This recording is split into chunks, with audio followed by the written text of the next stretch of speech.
खेती आम तौर पर जिमें कर रहे हैं उवें चल रही आ। कणक डाई का थैला पाता, एक पाता, दो पाता, बीज पाता, कणक हो गई। जीरी झोना जिन्हों कहने आ ਉਹਦੇ 'ਚ 2 ਥੈਲੇ यूरिया 3 ਥੈਲੇ यूरिया, चलो जी ਝੋਨਾ हो गया। मतलब सब कुछ जो सही चल रहा तो थोड़े दिमाग 'ਚ ਕਿਹੜੀ ਗੱਲ ਆ ਗਈ ਵੀ मैं ऑर्गेनिक वाले पासे ਨੂੰ ਆਵਾਂ ਤੇ सब्जियां ਜਿਹੜੀਆਂ ਨੇ ਉਹ ਜ਼ਹਿਰ ਤੋਂ ਮੁਕਤ ਉਗਾਵਾਂ। ਸਾਡੇ ਮਨ ਦੇ 'ਚ ਇਹੀ ਹੈ ਵੀ ਸਿਹਤ ਖਰਾਬ ਕਰਦੀਆਂ ਜੀ, ਬਿਮਾਰੀ ਲਾਉਂਦੀਆਂ ਜੀ। ਖਾਣ ਨੂੰ ਵੀ ਸਵਾਦ ਵੀ ਵੱਖਰਾ ਇਹਨਾਂ ਦਾ ਜੀ, ਆਪਣੀ ਚੀਜ਼ ਹੈ ਜਿਹੜੀ ਉਹਦੇ ਵੱਖਰਾ ਸਵਾਦ ਹੈ ਜੀ, ਬਿਨਾਂ ਰੇਹ ਦਵਾਈ ਤੋਂ ਜੀ। ਇਹਦੇ ਕਰਕੇ ਖਿਆਲ ਆਇਆ ਵੀ ਹੋਰ ਵੀ ਅੱਗੇ ਵਧਿਆ ਜਾਵੇ, ਕੁਛ ਲੋਕਾਂ ਨੂੰ ਵੀ ਖਾਣ ਨੂੰ ਔਰਗੈਨਿਕ ਬਿਨਾਂ ਰੇਹ ਦਵਾਈ ਤੋਂ ਦਿੱਤੀ ਜਾਵੇ ਥੋੜ੍ਹੀ ਮੋਟੀ ਜੀ। ਵੀ ਹੋਰ ਹੀ ਜੇ ਆਪਾਂ ਜ਼ਹਿਰ ਖਾਵਾਂਗੇ ਉਹਦੇ ਰਿਜ਼ਲਟ ਤਾਂ ਮਤਲਬ ਉਹੀ ਮਿਲਣਗੇ ਜੀ, ਫਿਰ ਬਿਮਾਰੀਆਂ ਨੂੰ ਸੱਦਾ ਦੇਣਾ ਜੀ। ਇਹ ਜ਼ਰੂਰ ਦੱਸ ਦਿਓ ਵੀ ਤੁਸੀਂ ਖੇਤ 'ਚ ਕੀ ਕੀ ਪਾਉਂਦੇ ਹੋ। ਜੇ ਤੁਸੀਂ ਯੂਰੀਆ ਨਹੀਂ ਪਾਉਂਦੇ ਤਾਂ ਉਹਦੀ ਘਾਟ ਕਿਵੇਂ ਪੂਰੀ ਕਰਦੇ ਹੋ? ਤਾਂ ਇਹ ਡੀਕੰਪੋਜ਼ਰ ਹੈ ਜੀ, ਉਹ ਗਾਜ਼ੀਆਬਾਦ ਤੋਂ ਲੈਂਦੀ ਹੈ ਸੀਸੀ ਜੀ। ਉਹ ਮਤਲਬ ਗਾਂ 'ਤੇ ਗਾਂ ਤਿਆਰ ਕਰੀ ਜਾਂਦੇ ਜੀ। ਇੱਕ ਵਾਰ ਮਤਲਬ ਲਿਆਉਣੀ ਪੈਂਦੀ ਹੈ ਉਹ ਜੀ। ਉਹ ਮਤਲਬ ਵਿੱਚ ਇੱਕ ਵਾਰ ਪਾ ਕੇ ਮਤਲਬ ਗੁੜ ਪਾ ਦੇਣਾ ਤੇ 4.5 ਕਿਲੋ 500 ਲੀਟਰ ਦੀ 'ਚ, ਬਾਕੀ 450 ਲੀਟਰ ਪਾਣੀ ਜੀ। ਉਹ ਪਾ ਕੇ ਤਿਆਰ ਹੋ ਗਿਆ, ਵਰਤ ਲਓ 50 ਲੀਟਰ, ਫਿਰ ਜਾ ਕੇ ਛੱਡ ਲਓ ਜੀ। ਬੀਜ ਵੀ 10-12 ਸਾਲ ਤੋਂ ਤਿਆਰ ਕਰ ਰਹੇ ਜੀ ਅਸੀਂ। ਐਤਕੀ ਅਸੀਂ ਮਹਿੰਗਾ ਵੀ ਲਿਆ ਕੇ ਦੇਖਿਆ ਜੀ, ਆਪਣਾ ਵੀ 4.5 ਉਹਦੇ 'ਚ ਕੀ ਫਰਕ ਹੈ ਜੀ ਕੰਪਨੀ ਵਾਲੇ 'ਚ। ਉਹ 16,000 ਰੁਪਏ ਕਿੱਲੋ ਵਾਲਾ ਲੈਂਦਾ ਜੀ, ਜਿਹੜਾ ਇੱਕ ਆਪਣਾ ਦਾ ਤਿਆਰ ਕਰਿਆ ਵੀ ਉਹ ਵੀ ਮੁਕਾਬਲੇ 'ਚ ਰਿਹਾ 19 ਕੁ ਜਗ੍ਹਾ 'ਚ। ਪਰ ਫਰਕ ਤਾਂ ਕੁਛ ਨਹੀਂ ਪਿਆ ਜੀ, ਸਾਡੇ ਵਾਲਾ ਵੀ ਉਨਾ ਹੀ ਨਿਕਲਿਆ, ਜਿਹੜਾ ਮਹਿੰਗਾ ਲੈਂਦਾ ਉਹ ਵੀ ਉੱਥੇ ਝਾੜ ਉਨਾ ਕਿ ਰਿਹਾ ਜੀ। ਬਸ ਪਹਿਲਾਂ ਜਾਨੀ ਜਿਹੜੀ ਕਣਕ ਜੀਰੀ ਕਰਦੇ ਜਦ ਤੱਕ ਭਰ ਜਾਈਦਾ ਸਾਡੇ ਸਿਰ ਜੀ, ਕਿਉਂ ਕੁਛ ਤਾਂ ਆੜਤੀ 'ਤੇ ਲੈ ਲੈਣੇ ਜੀ, ਉਹ ਰੇਹ ਵਾਲੇ 'ਤੇ ਲੈ ਲੈਣੇ ਜੀ। ਹੁਣ ਜਾਨੀ ਨਗਦ ਹੈ ਸਾਡਾ ਕੰਮ, ਜਿਹੜਾ ਅਸੀਂ ਖੇਤੀ 'ਤੇ ਖਰਚਾ ਕਰਨਾ ਸਾਰਾ ਨਗਦ ਕਰਨਾ ਜੀ। ਮਤਲਬ ਮੁੱਖ ਦੀ ਗੱਲ ਹੈ ਵੀ ਨੀਂਦ ਵਧੀਆ ਆਉਂਦੀ ਆ, ਹੁਣ ਕੋਈ ਫਿਕਰ ਨਹੀਂ ਹੈਗਾ। ਫਿਕਰ ਨਹੀਂ, ਹਾਂ ਆਪਣਾ ਬਿੱਲ ਭਰਨਾ ਤਾਂ 4 ਥੱਲੇ ਵੇਚੋ ਜੀ, ਹੋਰ ਕੋਈ ਖਰਚਾ ਜੀ ਤਾਂ ਵੇਚ ਦਿਓ, ਆਪਣਾ ਖਰਚ ਵਧੀਆ ਚੱਲੀ ਜਾਂਦਾ ਜੀ ਆਪਣਾ। ਦੇਖੋ ਕਿੰਨੀ ਹੈ ਨਾ ਖੂਬਸੂਰਤ ਗੱਲ ਆ ਬਾਪੂ ਜੀ ਉਹਨਾਂ ਨੇ ਕਿਹਾ ਨਾ ਕਿ ਜਿਹੜਾ ਇਹ ਅੰਦਰ ਪਿਆ ਇਹਨਾਂ ਕੋਲੇ ਇਹ ਇੱਕ ਤਰ੍ਹਾਂ ਨਾਲ ਬੈਂਕ ਬੈਲੈਂਸ ਹੀ ਆ। ਇਹ ਜਿਹੜਾ ਪਿਆਜ਼ ਇਹਨਾਂ ਨੇ ਸਟੋਰ ਕਰਕੇ ਰੱਖਿਆ, ਹੁਣ ਕਹਿੰਦੇ ਜਦੋਂ ਲੱਗਦਾ ਵੀ ਕਿਸੇ ਤਰ੍ਹਾਂ ਦੀ ਲੋੜ ਆ, ਕੋਈ ਬਿਜਲੀ ਦਾ ਬਿੱਲ ਆ ਗਿਆ ਜਾਂ ਕੋਈ ਹੋਰ ਖਰਚਾ ਆ ਗਿਆ, ਤਾਂ ਉਸ ਹਿਸਾਬ ਨਾਲ ਪਿਆਜ਼ ਜਿਹੜਾ ਉਹ ਵੇਚੀ ਜਾਣਾ। ਵਾਹਿਗੁਰੂ ਜੀ ਕਾ ਖਾਲਸਾ, ਵਾਹਿਗੁਰੂ ਜੀ ਕੀ ਫਤਿਹ। ਪੰਜਾਬ ਰਵਾਇਤੀ ਖੇਤੀ ਦੇ ਨਾਲ ਇਸ ਵੇਲੇ ਜੂਝ ਰਿਹਾ। ਇਸ ਕਰਕੇ ਕਹਿ ਰਿਹਾ ਮੈਂ ਕਿਉਂਕਿ ਕਿਸਾਨੀ ਜਿਹੜੀ ਆ ਉਹ ਘਾਟੇ ਦਾ ਧੰਦਾ ਬਣ ਰਹੀ ਆ। ਫਸਲੀ ਚੱਕਰ ਜਿਹੜਾ ਆ ਉਹਦੇ ਵਿੱਚ ਕਿਸਾਨ ਫਸਿਆ ਹੋਇਆ, ਉਸ ਦੀ ਮਜਬੂਰੀ ਵੀ ਆ ਕਿਉਂਕਿ ਮੰਡੀਕਰਨ ਜਿਹੜਾ ਆ ਉਹ ਹੋਰ ਫਸਲਾਂ ਦਾ, ਹੋਰ ਸਬਜ਼ੀਆਂ ਦਾ ਚੰਗੇ ਢੰਗ ਦਾ ਨਹੀਂ। ਆਮ ਤੌਰ 'ਤੇ ਸਰਕਾਰਾਂ ਕਹਿੰਦੀਆਂ ਨੇ ਕਿ ਅਸੀਂ ਕਿਸਾਨਾਂ ਨੂੰ ਫਸਲੀ ਚੱਕਰ 'ਚੋਂ ਬਾਹਰ ਕੱਢਣਾ ਚਾਹੁੰਦੇ ਹਾਂ, ਆਮਦਨ ਜਿਹੜੀ ਆ ਦੁੱਗਣੀ ਕਰਨਾ ਚਾਹੁੰਦੇ ਹਾਂ, ਪਰ ਕਿਸਾਨ ਜਿਹੜਾ ਆ ਉਹ ਪਹਿਲਾਂ ਹੀ ਕਰਜ਼ਈ ਆ ਅਤੇ ਇਸ ਕਰਜ਼ੇ ਦੀ ਪੰਡ ਦੇ ਥੱਲੇ ਦੱਬ ਕੇ ਉਹ ਹੋਰ ਰਿਸਕ ਨਹੀਂ ਲੈਣਾ ਚਾਹੁੰਦਾ। ਇਹੀ ਕਾਰਨ ਆ ਕਿ ਉਹ ਉਹਨਾਂ ਹੀ ਫਸਲਾਂ ਦੀ ਕਾਸ਼ਤ ਕਰਦਾ ਜਿਨ੍ਹਾਂ ਦਾ ਪਤਾ ਆ ਕਿ ਸਰਕਾਰ ਵੱਲੋਂ ਸਮਰਥਨ ਮੁੱਲ ਜਿਹੜਾ ਆ ਉਹ ਮਿਲ ਜੂਗਾ। ਪਰ ਅੱਜ ਅਸੀਂ ਜਦੋਂ ਇੱਕ ਪਾਸੇ ਆਰਥਿਕ ਮੰਦਹਾਲੀ ਦੇ ਵਿੱਚੋਂ ਗੁਜ਼ਰ ਰਹੇ ਹਾਂ, ਕਿਸਾਨੀ ਜਿਹੜੀ ਆ ਆਰਥਿਕ ਤੌਰ 'ਤੇ ਕਮਜ਼ੋਰ ਹੋਈ ਆ, ਉੱਥੇ ਹੀ ਕਿਸਾਨੀ ਪਰਿਵਾਰ ਜਿਹੜੇ ਨੇ ਉਹ ਬਿਮਾਰੀਆਂ ਦੀ ਚਪੇਟ ਦੇ ਵਿੱਚ ਨੇ। ਕਿਹਾ ਜਾਂਦਾ ਨਾ ਕਿ ਅਸੀਂ ਜੋ ਬੀਜਾਂਗੇ ਉਹੀ ਵੱਢਾਂਗੇ। ਅੱਜ ਕਿਸਾਨ ਜਿਹੜਾ ਆ ਉਹ ਮਜਬੂਰ ਆ ਵੱਧ ਪੈਦਾਵਾਰ ਲੈਣ ਦੇ ਲਈ, ਕਿਉਂਕਿ ਠੇਕੇ ਵੱਧ ਗਏ ਨੇ, ਹਰ ਇੱਕ ਚੀਜ਼ ਦਾ ਰੇਟ ਵੱਧ ਗਿਆ। ਜੇ ਕਾਸ਼ਤ ਉਸ ਦੀ ਜਿਹੜੀ ਆ ਘਟਦੀ ਆ, ਉਸ ਦੀ ਫਸਲ ਘੱਟ ਨਿਕਲਦੀ ਆ, ਤਾਂ ਕੁਝ ਵੀ ਜਿਹੜਾ ਆ ਉਹ ਪੂਰਾ ਨਹੀਂ ਹੁੰਦਾ। ਘਾਟੇ ਵਾਲਾ ਸੌਦਾ ਖੇਤੀ। ਇਹੀ ਕਾਰਨ ਆ ਕਿ ਸਾਨੂੰ ਮਜਬੂਰਨ ਰੇਹਾਂ ਸਪਰੇਹਾਂ ਵਰਤਣੀਆਂ ਪੈਂਦੀਆਂ ਨੇ। ਖੈਰ ਅੱਜ ਮੁਲਾਕਾਤ ਕਰਨ ਦੇ ਲਈ ਆਏ ਆ ਬਾਪੂ ਚੂੜ ਸਿੰਘ ਕੋਲੇ। ਸਧਾਰਨ ਕਿਸਾਨ ਨੇ, ਥੋੜ੍ਹੀ ਜ਼ਮੀਨ ਆ, ਪਰ ਇੱਕ ਨਵੀਂ ਪਿਰਤ ਪਾ ਰਹੇ ਨੇ। ਔਰਗੈਨਿਕ ਖੇਤੀ ਵੱਲ ਨੂੰ ਮੁੜੇ ਨੇ, ਸਟੋਰੇਜ ਦਾ ਕੰਮ ਸ਼ੁਰੂ ਕੀਤਾ। ਆਪਣੀ ਜਿਹੜੀ ਆ ਸਬਜ਼ੀ ਜਿਹੜੀ ਉਗਾਉਂਦੇ ਨੇ, ਫਸਲ ਜਿਹੜੀ ਉਗਾਉਂਦੇ ਨੇ, ਉਸ ਨੂੰ ਜ਼ਹਿਰਾਂ ਤੋਂ ਮੁਕਤ ਰੱਖਿਆ। ਇਸ ਚੀਜ਼ ਦਾ ਲਾਹਾ ਵੀ ਲੈ ਰਹੇ ਨੇ, ਛੋਟੇ ਪੱਧਰ 'ਤੇ ਕੰਮ ਕਰ ਰਹੇ ਨੇ। ਕਿਉਂਕਿ ਮੈਂ ਕਿਹਾ ਨਾ ਕਿ ਸਧਾਰਨ ਕਿਸਾਨ ਨੇ, ਇੱਕ ਹੁੰਦਾ ਕਿ ਬਹੁਤ ਪੈਸਾ ਆ, ਚਲੋ ਰਿਸਕ ਲੈ ਕੇ ਦੇਖ ਲੈਂਦੇ ਆ, ਜੇ ਕਾਮਯਾਬ ਹੋ ਗਏ ਤਾਂ ਠੀਕ ਆ, ਨਹੀਂ ਛੱਡ ਦਿਆਂਗੇ। ਪਰ ਬਾਪੂ ਹੋਰਾਂ ਦਾ ਜਿਗਰਾ ਬਹੁਤ ਵੱਡਾ। ਥੋੜ੍ਹੀ ਜ਼ਮੀਨ ਹੈ, ਉਸੇ ਜ਼ਮੀਨ ਤੋਂ ਸਬਜ਼ੀ ਉਗਾਉਂਦੇ ਨੇ ਜ਼ਹਿਰ ਮੁਕਤ। ਪਿਆਜ਼ ਮੇਰੇ ਪਿੱਛੇ ਤੁਸੀਂ ਵੇਖ ਸਕਦੇ ਹੋ, ਇਹ ਸਾਰਾ ਸਟੋਰ ਕੀਤਾ। ਕਹਿੰਦੇ ਸਿਆਲਾਂ ਦੇ ਵਿੱਚ, ਜਦੋਂ ਸਿਆਲ ਸ਼ੁਰੂ ਹੋਣਗੇ 11ਵੇਂ ਮਹੀਨੇ ਦੇ ਵਿੱਚ ਜਾ ਕੇ ਇਸ ਦਾ ਰੇਟ ਵੀ ਵੱਧ ਜਾਂਦਾ। ਅਤੇ ਇਹ ਔਰਗੈਨਿਕ ਆ, ਇਸ ਦਾ ਰੇਟ ਸੁਭਾਵਿਕ ਹੈ ਕਿ ਬਾਕੀ ਜਿਹੜੇ ਪਿਆਜ਼ ਨੇ ਉਹਦੇ ਨਾਲੋਂ ਵੱਧ ਮਿਲੂਗਾ। ਉਦੋਂ ਅਸੀਂ ਜਾ ਕੇ ਵੇਚਾਂਗੇ। ਹੋਰ ਕੀ ਕੀ ਕਰਦੇ ਨੇ, ਕਿਵੇਂ ਇਹਨਾਂ ਦਾ ਖਿਆਲ ਬਣਿਆ, ਕਿੰਨੀ ਕੁ ਕਮਾਈ ਹੁੰਦੀ ਆ ਆਮ ਖੇਤੀ ਦੇ ਮੁਕਾਬਲੇ ਆਰਗੈਨਿਕ ਖੇਤੀ? ਸਾਰੀਆਂ ਗੱਲਾਂ ਬਾਤਾਂ ਕਰਾਂਗੇ, ਆਓ ਮੁਲਾਕਾਤ ਕਰਦੇ ਹਾਂ। ਬਾਪੂ ਸਤਿ ਸ਼੍ਰੀ ਅਕਾਲ। ਸਤਿ ਸ੍ਰੀ ਅਕਾਲ ਜੀ। ਅੱਛਾ, ਪਹਿਲਾਂ ਤਾਂ ਜਦੋਂ ਨਾ ਆਰਗੈਨਿਕ ਸ਼ਬਦ ਦਾ ਨਾਂ ਸੁਣਦੇ ਹਾਂ ਅਸੀਂ, ਆਮ ਤੌਰ 'ਤੇ ਖਿਆਲ ਆਉਂਦਾ ਹੈ ਕਿ ਅੱਜ ਕੱਲ੍ਹ ਵਪਾਰ ਬਹੁਤ ਹੋਣ ਲੱਗ ਗਿਆ। ਹਰੇਕ ਬੰਦਾ ਕਹਿੰਦਾ ਮੈਂ ਆਰਗੈਨਿਕ ਚੀਜ਼ ਉਗਾਉਣਾ ਆ, ਅਤੇ ਪਤਾ ਲੱਗਦਾ ਕਿ ਉਹ ਚੀਜ਼ ਸਿਰਫ ਅਤੇ ਸਿਰਫ ਲੋਕਾਂ ਨੂੰ ਜਿਹੜਾ ਆ ਗੁੰਮਰਾਹ ਕਰਨ ਲਈ ਹੁੰਦੀ ਆ। ਮੈਂ ਚਾਹੁੰਦਾ ਵੀ ਸਭ ਤੋਂ ਪਹਿਲਾਂ ਇਹੀ ਕਲੀਅਰ ਕਰ ਦਿਓ ਵੀ ਤੁਸੀਂ ਕਿਹੜੀਆਂ ਕਿਹੜੀਆਂ ਚੀਜ਼ਾਂ ਵਰਤਦੇ ਹੋ ਖੇਤ 'ਚ ਜਿਹਦੇ ਨਾਲ ਆਪਾਂ ਕਹਿ ਸਕਦੇ ਹਾਂ ਕਿ ਹਾਂ ਭਾਈ ਸਾਡੀ ਸਬਜ਼ੀ, ਸਾਡੀ ਫਸਲ ਆਰਗੈਨਿਕ ਆ। ਅੱਛਾ ਜੀ, ਕਿਹੜੀ ਫਸਲ ਉਗਾਉਂਦੇ ਹਾਂ ਜੀ? ਅਸੀਂ ਤਾਂ ਜੀ ਆਪਣੇ ਵਾਸਤੇ ਸ਼ੱਕਰ ਉਗਾਉਂਦੇ ਹਾਂ ਜੀ, ਉਹ ਤਾਂ ਆਪਣੇ ਖਾਣ ਵਾਸਤੇ ਹੈ ਜੀ।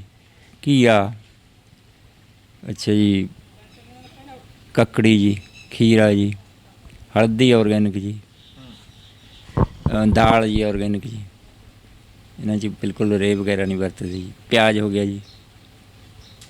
ਅੱਛਾ, ਇੱਕ ਨਾ ਜਦੋਂ ਸਾਰਾ ਕੁਝ ਚੱਲ ਰਿਹਾ ਖੇਤੀ ਆਮ ਤੌਰ 'ਤੇ ਜਿਵੇਂ ਕਰ ਰਹੇ ਆ ਉਵੇਂ ਚੱਲ ਰਹੀ ਆ, ਕਣਕ ਡਾਈ ਦਾ ਥੈਲਾ ਪਾਤਾ, 1 ਪਾਤਾ, 2 ਪਾਤਾ, ਬੀਜ ਪਾਤਾ, ਕਣਕ ਹੋ ਗਈ, ਜੀਰੀ ਝੋਨਾ ਜਿਹਨੂੰ ਕਹਿੰਦੇ ਆ, ਉਹਦੇ 'ਚ 2 ਥੈਲੇ ਯੂਰੀਆ, 3 ਥੈਲੇ ਯੂਰੀਆ, ਚਲੋ ਜੀ ਝੋਨਾ ਹੋ ਗਿਆ।